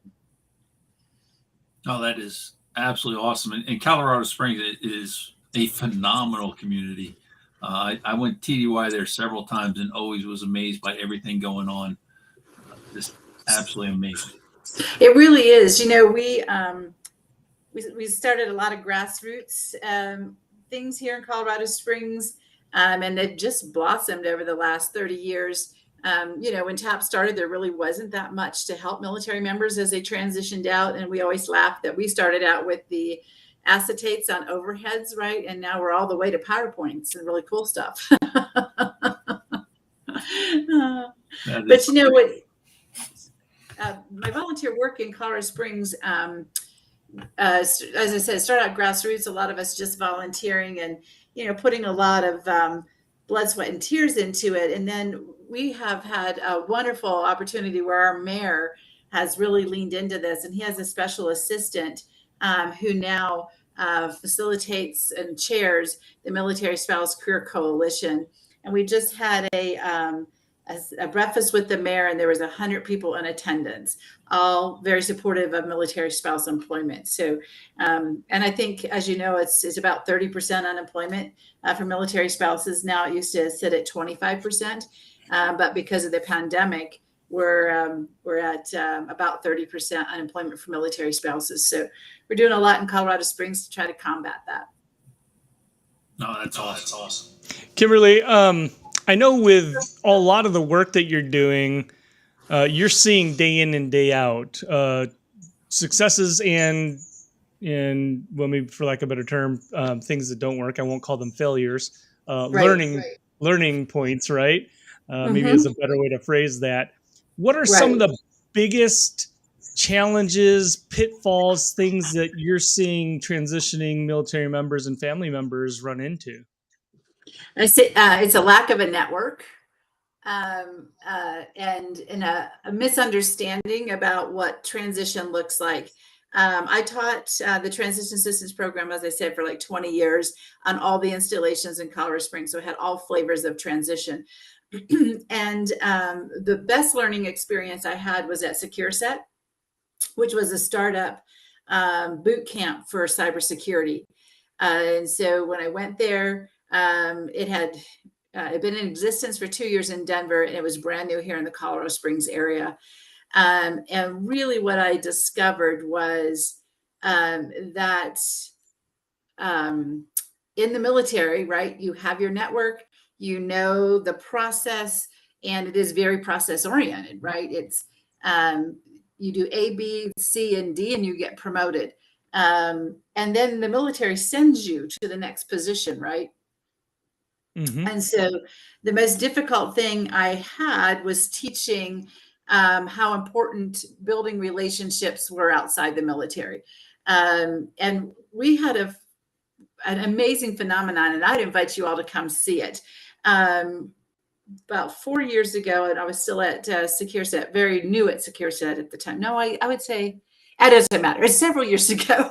I lose track of time. But the bottom line is we started SecureSet. We didn't have, I had a huge network here, but I didn't have a network for cyber. And so we started building that network. And Dr. Sean Murray, who I now work for, I worked with at that time. He said, Kimberly, I was trying to have fledgling First Friday thing. And he said, Kimberly, would you be offended if I took this over? And I said, hey, if you have horsepower and money, I'm all about it. You start it, you get it going, and I'll bring my students to it. So every First Friday, we have an event for cybersecurity. It's at Jack Quinn's. It's a local pub, and we rent the upstairs. We started with 20 people, and last August 5th, I had 166 people all in cyber, and they're from newbies all the way up to business development, senior executives in the room, and building relationships and helping each other. And what we have seen over the last, I would say, 1 year to 2 years is that the growth is phenomenal. We get a lot of mentoring. When Sean and I started it, it was just to kind of get people involved and connected. And I would tell you that most of my students from SecureSet got hired by going to First Fridays. Now I had to bribe them with extra credit to go to these crazy networking events that this extrovert wanted them to go to, right? But that's what I've found. And the cool thing about military and being in military communities, we're all about mentoring each other and taking care of each other. And this has become just an amazing phenomenon that they know that opportunities are there. And so it's not like, oh, you know how we tell you in TAP, you got to go build a network, and you're like, well, exactly where do I start with that, right? As we talk to somebody, and this really focuses in on it. But I do think that's the biggest challenge is how do I build this network? How do I do this? And I had a hard time with them because as soon as they got stressed, they went right back to the process. I'm just going to apply online. I'm just going to tweak my resume some more. I'm spend hours and hours on that, and I'm going to get 200 rejection letters, right? Yeah, or ghosted. No rejection letter. Yes, absolutely. Which is, and I told them, I said, guys, you know what? I don't wake up in the morning hoping to get rejected. And so let's not do this to ourselves, right? Let's not send out all these resumes. Just endure this for a couple hours with me and see that people, in the cyber industry are really friendly, even though lots of introverts, right? Very, very much want to talk about it and want to help, right? And I've seen that through other industries. So we're modeling a networking event for military spouses after that. and working hard to get that off the ground. That's been going about 3 or 4 months. We still have more mentors there than we have military spouses, but I think it'll take off eventually. How? Oh, go ahead, Sean. Well, I was going to ask, is that are they able to do that or tie into that virtually, or is it just locally meeting there in Colorado Springs for the military spouses? Because you might be able to pull in a bunch virtually if that's capable. So right now, we're just doing it in person, but that may be something to think about, right? And I've also thought about that for Cybersecurity First Fridays, right? It's like, it is such a phenomenon. Can we do that virtual, right? Is there a way to do that? I don't know, but I think that's a good thought to have, and I can take that back to leadership and see what their thoughts are on that. My question was going to be, how important is it and maybe directly related to what you do, how important is it for military transitioning or spouses, right? The related groups that we're talking about, to get certified, like the CISSP, or if you're in a different industry, maybe it's HR or whatever other certifications are related to your field of expertise. How important is that? So when it comes to cybersecurity, this is what we say: certifications get you hired, degrees get you paid. So what many times military members do not understand is how DoD contracts are written. And this is extremely important in DoD. May not be as important in private industry, but with DoD, if you do not, you can be a brilliant cyber person, you've done it in the military, but if you do not come to me with a Sec Plus, I cannot get you hired. There's just, unless you like have a TS, SCI, CI poly, and they're like, okay, we really want you, and we'll hire you, and we give you X amount of months to get Sec Plus. And please foot stomp this. It's called Cool, Army Cool, Navy Cool, Air Force Cool, Marine Corps Cool. All these certifications are in there for free. Yep. Absolutely. And they can be taken this prior to coming out, right? And if you come out and you don't have this, it even, what bothers me is, yes, and I may be exaggerated a little bit. You had to have TSSCI, CI poly. They'll take a chance on somebody with a secret, but you put yourself in a really, really stressful situation of, okay, I hired you, you have 90 days to get a Sec Plus. I just did this with a lady. She was so stressed out because if she didn't pass that Sec Plus, she couldn't keep the job. So you put yourself in a brand new position, coming out of the military into a whole new world, and you have 90 days to get a Sec Plus, right? And it's not an easy test, right? A plus, Net plus, those are kind of more basic, but Sec Plus, and then once you get Sec Plus, CEH and CISSP, CISSP is extremely difficult. So I encourage people, and we sell certifications, but we're not going to sell something to you that you could have got when you're in the military. If you're still in the military, we're going to say, go get your Sec Plus in the military, get your basics, and then when you're coming out, then come to us for CISSP. But get all those certifications while you can. It'll make your That's transition. huge. Yeah. That's huge, and I can relate to that because, again, I didn't serve 20. I did 4 and out, active, inactive. But when I got out, I'm a young guy, right? I'm in my early 20s, and I was a medic in the Air Force, but I did nothing, and there was no path, at least that was made, that I was made aware of. And I even worked in the command section for the major general of the medical wing, but nobody ever led me down that path. When I got out, I was like, well, I'm just going to go back to college. I'm going to get the degree I want to get and start over, right? Basically. So that is very instrumental advice. I think that everybody needs to take note of that big time. Yes. And, a lot of people are like, so let me talk about your schooling, and don't let me forget to talk about chasing the money. what a lot of people don't understand is in 24 months, if you go to college and you're going for a 4-year degree, 24 months, that's the end of your clearance. So all of a sudden I have this young professional coming to me who's like, hey, Kimberly, I have my bachelor's in cyber. And I'm like, so when were you read out of your clearance? Oh, 4 years ago. Well, it's gone. So now I have somebody who has a degree and no clearance. Well, in Colorado Springs, it's easier for me to get you a job if you have a clearance and a cert, and then you can get your education, right? Because I can train you faster than I can get you a clearance. Mm-hmm. Right. Mm-hmm. So that's a lot of times young professionals coming out of the military don't understand. Is they're like, wait, I have a 10-year window. No, that's if you're active duty, right? As soon as you stop using it, you have a 2-year window, and then it's gone. Now, I will say, post-COVID, they are doing a lot more, especially in the cyber world, to go back and clear people and can get it faster than they normally could before that. But that I think is a huge foot stomp too. Be really, really careful, going to school and letting your clearance lapse. Yeah. That's a huge point. And I've been Intel my whole career, and people are always asking that question. Well, how long is my clearance good for? Well, as long as you're in the military, I can tell you exactly how long it's good for.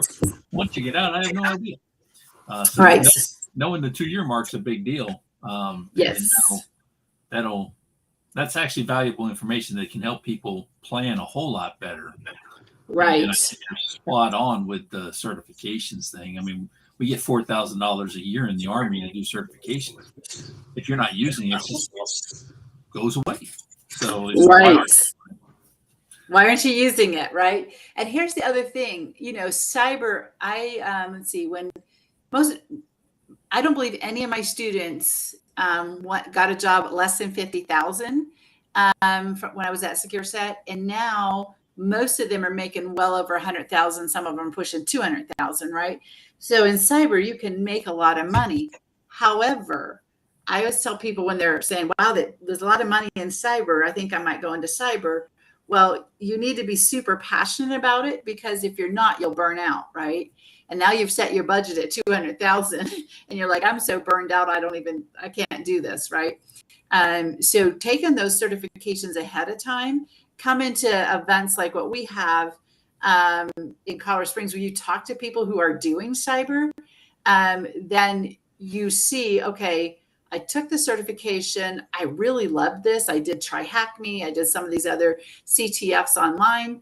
I think, people really, really need to try out these careers before they go headlong into a boot camp, or they go into a 4-year degree and spend $100,000 and then get into the career field and find out, I really don't like this. This really isn't me. Right. And Mm-hmm. I think, HR in the military is different than HR in the civilian community. Right.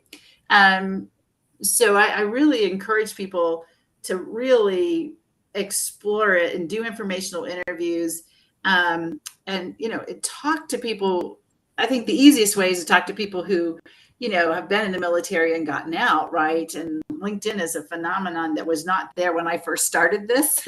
We barely had the internet, 30 years ago. But now LinkedIn is there, and they can talk to people, and they should start this 2 years out. So that in fact, I just helped a gentleman who is deploying, and he called me and he wanted to pay for a cert. And I said, but wait, you're telling me you're National Guard, and I know about Army and such, but doesn't National Guard have the cool program? And he said, yes, I think they do. I said, well, listen, you go and you come back and tell me if you have cool, because if you do, then while you're sitting on deployment, I want you to get A+, Net+, Sec+, all of those done for free. And then you come to me and we'll get you CISSP, and Dr. Murray teaches that. And he's been there, done that, and has multiple t-shirts around how CISSP works. So he's not just somebody teaching CISSP, he lives and breathes it, right? And so that's what this gentleman's going to do. We're going to stay in contact for the year to see if does he really want to do this, right? so that he has a good solid plan when he comes back from deployment. And I think, some people are very busy on deployments and some are not. My goodness, if they could take advantage of this and really decide what I want to do when I get out and build those relationships, it would be such a better transition, which, by the way, I don't think it's a transition, honestly. At Secure Set, I really learned that what I believe it's a transformation.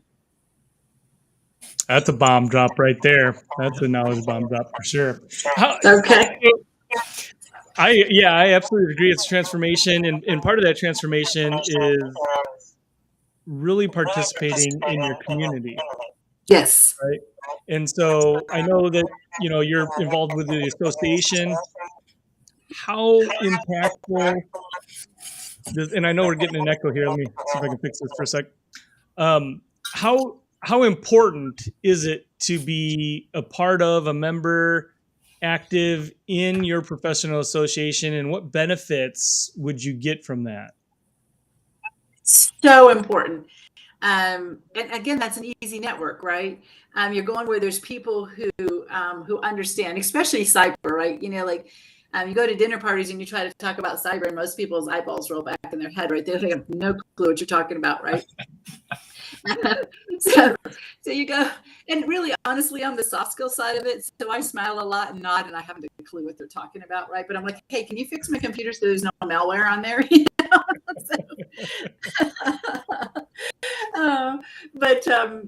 So I am the VP of membership for ISSA here, and this is so crucial. I find that it's harder in my generation. I mean, I'm 60 years old, right? And it was a big joining. You joined groups, you joined professional organizations, and then I found the younger groups didn't understand that and weren't mentored to do that, right? And so as we have built ISSA here in Colorado Springs, they've done a phenomenal job of making it interesting to the young professionals. And there's so many things available. So they do, if you're a member, free test prep for CISSP, free test prep for Sec Plus. We have 2 free cyber symposiums a year, right? So you're getting knowledge and you're meeting people. And we do like volleyball and different things like that too, where they're fun. So, and then we're involved in International ISSA is working on a program that isn't ready to be released yet, but it's called AIM, Apprenticeships, Internships, and Mentoring. And so I have a lot of experience with that. And so that's what I'm already working on in our chapter is how do we mentor? So for instance, we had 166 people at a pub where it was like, oh my goodness, there's way too many people to manage, right? And so what we're talking about is, okay, how do we have a bigger venue, not in that pub, we can't handle, more than 166, but move that to a bigger venue and then have a mentoring that we do at Jack Quinn's, where we can do speed mentoring. It's just like speed dating, but you put mentors at a table and 3 or 4 people there. And then every 20 minutes, you move them mentors. So those are the kind of things that we're doing. So, when I'm talking mentors, these are senior leaders that we're attracting to come to our events. So you may be a newbie and you're talking to a lead on a contract, hiring managers all across the board. And of course, we also mix it up and put people in who are in different arms of cyber, because it's just like healthcare. If you say I want to go into healthcare, well, there's lots of tracks, right? Same thing with cyber. There's lots of tracks. So those, we partner with ISSA for our First Friday. And we do a lot of work with ISSA. And of course, I'm a driving force in that because I'm the VP of membership. And I do that because I strongly believe that that is really going to introduce them to the people. And really, honestly, in my experience, especially in cyber, it's about who you know, and you'll get through the process to get a job. Yes, who you know. That is Oh, yeah. correct. That is absolutely right. Yeah, you can be the most brilliant person, but if you don't know somebody, it's not going to go far. Yep. Yeah, your network is your net worth. That's for sure. Oh, absolutely. So, there's a lot of tactical, right, pieces to the search. There's your resume, there's your LinkedIn, there's your interviewing skills, there's all of that. But I think, and I want to hear your thoughts on this, and maybe you guys are already engaged in this, but I feel, and this is my opinion, that people that are in transformation, right? I'm going to use your word, in transformation, they need sales skills, because at the end of the day, this is all a sale, right? And you're the product. So Right. is that something that you guys are incorporating, those selling skills? Because I think that's very important. I would like to see more of that with, career transition coaches and things like that they're actually teaching sales, because that's really what it boils down to. Right. It really is, right? And most people are like, oh, I don't do sales, right? But you have to have some confidence around what you bring to the table. And so again, if all you do is apply online, on LinkedIn, on Indeed, and you get all these rejections, pretty soon you have no confidence in what it is you're selling, right? And so now I think our cyber folks in Colorado Springs have it a little bit easier, because Dr. Murray and I actually sell them, right, for them. Mm-hmm. Because we set up the venue, right? We set up we bring everybody together, right? We put this. If they fail, it's because they didn't show up, right? Not because they showed up and failed. It's because they didn't show up. If they show up, and I teased them. I said, if you stand on the wall like a middle school boy at a dance, I'm going to take you off the wall and I'm going to introduce you to people, right? So there you go. Yeah, I kind of help them, right? Because it is intimidating. You come in 166 people. I had people fly in from Vegas, Richmond, Virginia, and Minnesota for our last event, right? Well, they just flew in. They don't know anybody but me, right? And so I do all that introduction, and then they do. You're right. Have to sell what they have. And here's a problem: many of them do not realize that they went and took a boot camp and they got all the certs, right? But they don't realize how much physical security, the skill set for physical security, works into if they want to go into the more technical side, right? So they're telling, oh, well, I don't have any experience. And I'm like, wait a minute. Wait. I have a great gentleman named Trent Bunnell, who helps them rewrite their resumes. Mark Price does it as well. And Eric Crump. Those are my three that really will lean into that. And I'm like, you just go sit down with these guys and see what you really are bringing to the table, because you're selling it. You don't have experience when you actually do. So it's much different from having, okay, I just got a cert. I got my Sec Plus, and I went to a boot camp to say, no, I have my Sec Plus, and I have 10 years of physical security that I did in the military. And this is my accomplishments around that. Well, now you're not a total newbie. Right?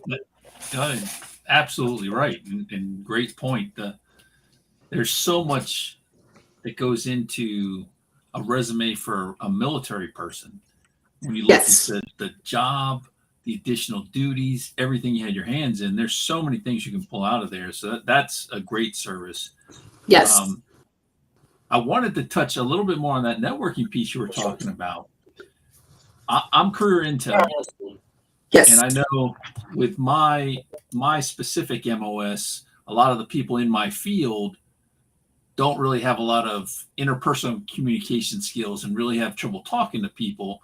I'm kind of thinking you might see a little bit of that in the cyber world as well. So can you talk about having some things about selling? What about interpersonal communication skills? Do you guys have to touch on that at all?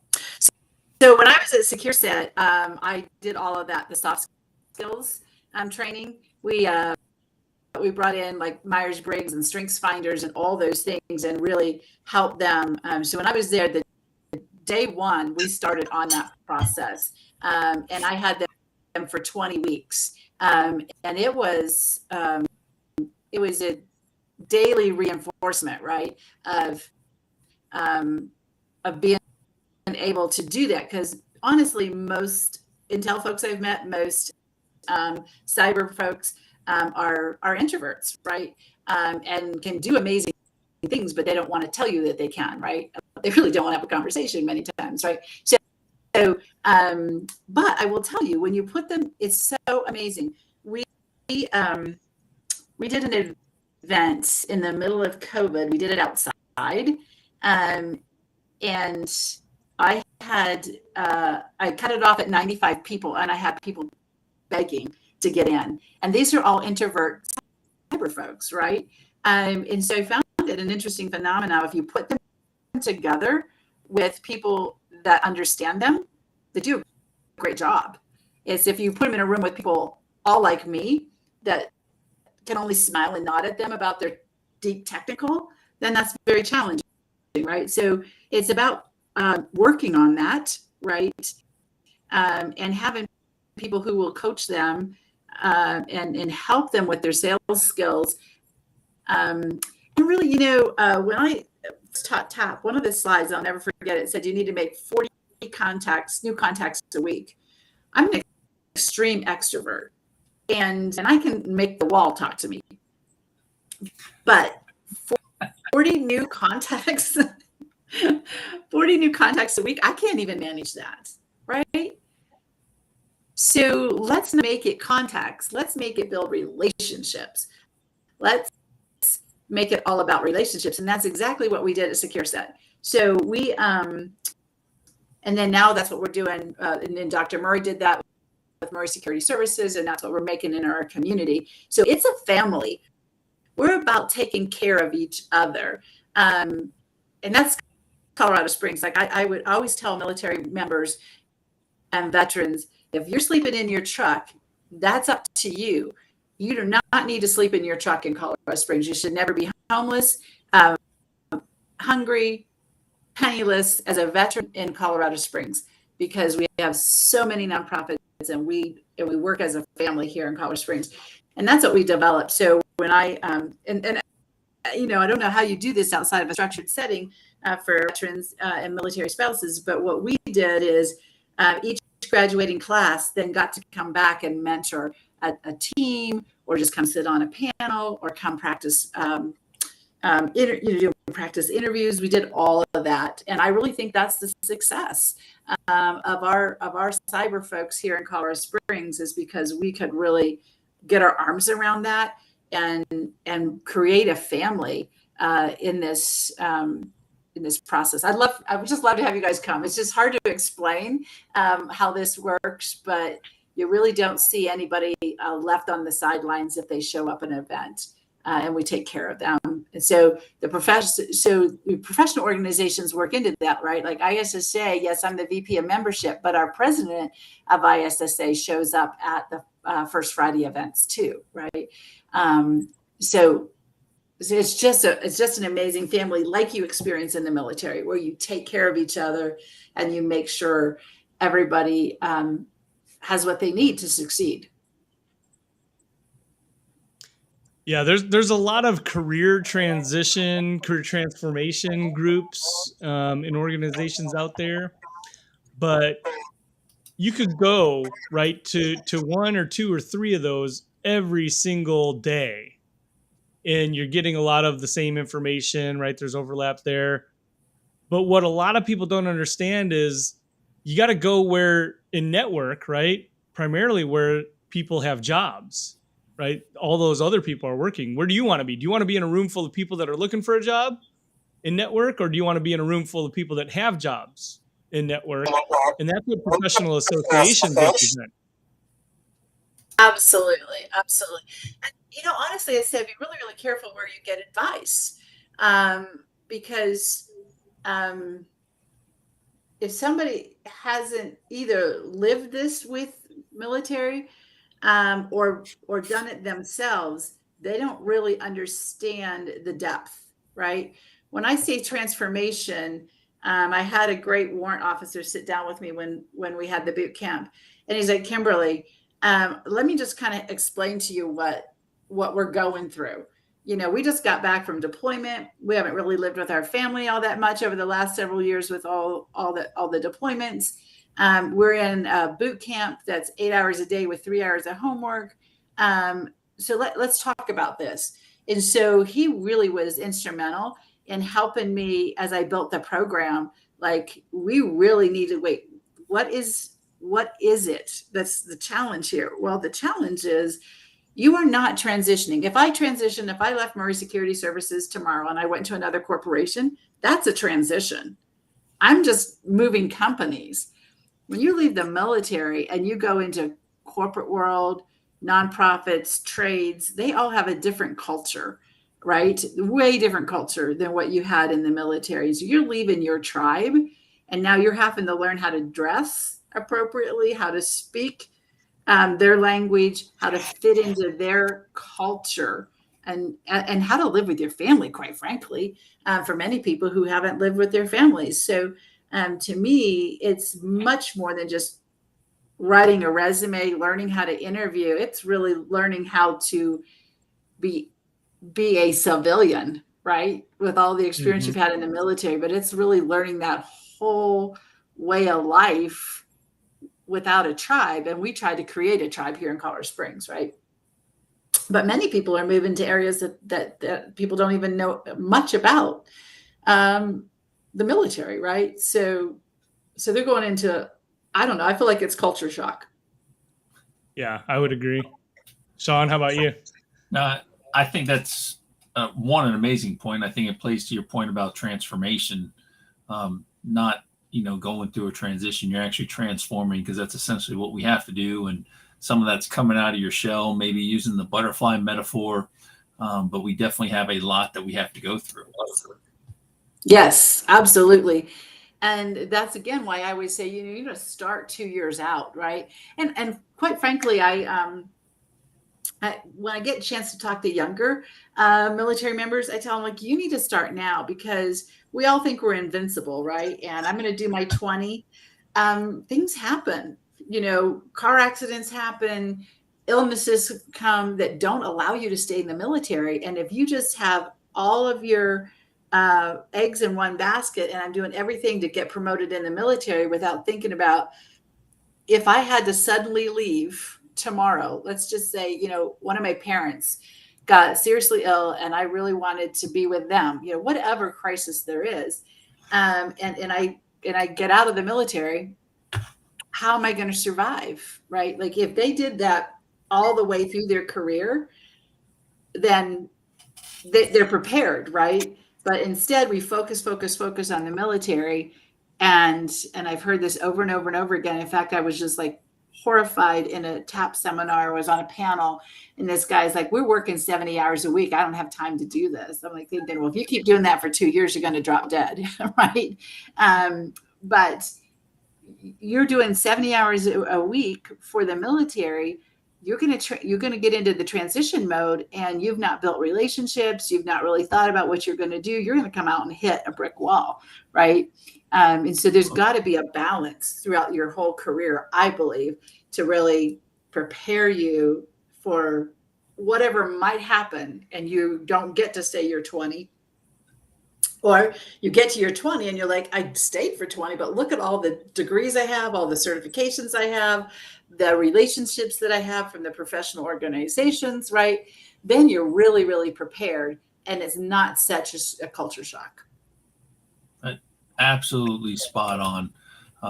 They need to start early and often. One of the best things I heard was someone say, as soon as you join the military, you need to start preparing to separate, which should definitely make for an interesting transition as that goes.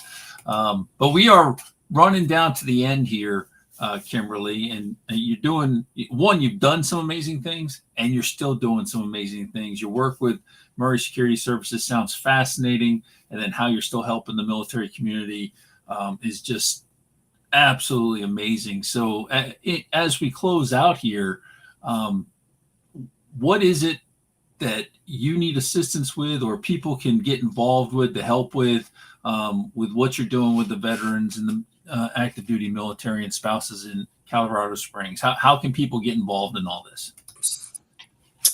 So, if they're in Colorado Springs, we'd love to have, people come to our Cybersecurity First Fridays. Love to have that happen.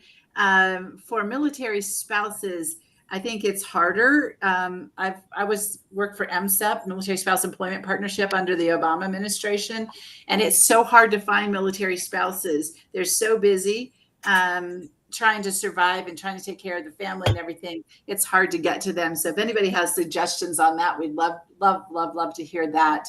And then the other thing I would encourage, when it first came out, I was like, I don't know, is Veterans Beer Club. And when I first heard that, I was like, oh, I don't think so. I thought, I'm just going to go, and there's a bunch of guys sitting around drinking beer, and I'm not going to fit in, right? And so I started to go about 4 months ago, and now what we're doing, this is super cool. Veterans Beer Club is phenomenal here in Colorado Springs. It's a great network, take really good care of each other, similar to what we're doing at First Friday. So if there isn't anything else, check out your Veterans Beer Club, because ours is really good about helping people connect into the community, connect into positions. And now what we're doing is military spouses are welcome at Veterans Beer Club. Veterans, military members are welcome at military spouse events, so that we're cross-pollinating and helping each other grow these organizations, so that we don't have those miscommunications like, oh, it's just a bunch of guys sitting around drinking beer. No, it's a lot of wonderful professionals coming together and helping the community and getting connected. So if there's not a Veterans Beer Club in your area, start one, because it's a national nonprofit, right? So those are the things that I would say is get involved. And those of you in the civilian community who didn't serve and want to serve the military community, just let us know and we will help you plug in. Well, I'm looking at that. There's not one in DFW that I can see. So I think that there might be a candidacy for a club to start up in DFW. Well, there you go. Not one in Savannah either, but there is one in Jacksonville where I'm heading. So if I'm not mistaken, didn't they get their start in Colorado Springs? It could very well could have been. I don't know. I'd have to ask the president of that. But I know we have one in Colorado Springs. I know there's one in Denver. And the one in Colorado Springs always goes to typically, and this is the other cool thing we do. Typically, we go to veteran-owned businesses and host it at a veteran-owned business. So we showcase the veteran-owned business, support them by, eating or drinking, whatever they have available, right? A lot of microbreweries, those kind of things here, and supporting that community as well as supporting each other, right? So we're boosting a veteran-owned business, getting lots of free marketing for them, and then coming together and helping. And we always share like who has jobs, who has information, where are their grants, which by the way, we have a huge grant out here that I've put almost 100 people through this grant to get cyber certifications. And so we let people know where there's some free money, where there's some free help. So that's a really cool thing. So if you want to come see a Veterans Beer Club, you can come do that as well. That is absolutely awesome. Have you checked out Hire Military at all? I heard they were doing some good things for spouses. Yes, I love what Hire Military is doing. I think that they have the most traction of anybody. Brian Arrington, of course, I love what he does. Vets to Industry. I'm an advocate with him. But I would say what I've seen Hire Military do over all my years, and it's, I was a military spouse for 30 years. All my years of being around that and working MSEP and all those things, I really think that Hire Military really has really started something phenomenal that's going to help mil spouses. Which, by the way, also I think Veterati, right? American Corporate Partners, Brian Arrington, his virtual events, all of those things people should get involved with, right? Because there's tons of wisdom out there, and it's right there free for the asking. But again, many times people don't know that it's available. So the more we can spread that, the better. Absolutely. Absolutely. Well, Kimberly, it has been an absolute pleasure having you on here. I love what you got going on out there in Colorado Springs. Absolutely phenomenal. Wish you the best of luck and continued success with this. And thank you on behalf of veterans for everything you're doing. Just absolutely amazing. It's my pleasure. I love it. Get up every day excited to see what we can do today to help everyone. Absolutely. Most definitely. All right. Well, we thank you for coming on, Kimberly. And at this point, we'd like to thank everybody for joining us today in the chat, watching us. Hopefully you stuck with us through all the technical issues. It's been a heck of a day. We managed to pull it off, though. Unfortunately, we did lose one of our guests due to the delays that we had. So we'll try to get Jennifer on at another time. But once again, thank you to everybody for joining us today and for all their support, as always. Mark, you got anything as we get ready to head off here? No, I thank you again, Kimberly. Very impactful. For those of you that are out there searching, I do want to give a shameless plug to the workshop, the Who You Know Summit. It is one of the best ways to learn, whether you're military related or not. It's one of the best ways to make sure that you're getting yourself out of the black hole, out of the applicant tracking system, getting yourself noticed, and differentiating yourself in your job search. So I'm going to put this up here just as we're closing here, but here is the link to register and join the summit. Outstanding. I highly recommend that. I learned so much doing that. Big fan of what the summit does. So thank you to all our guests again today. Mark, thank you as always. Great job today. And one of these days we're going to figure out how to keep Murphy from even showing up. That's right. For the title. Thanks, Sean. All right. Talk to y'all later. Thanks for joining.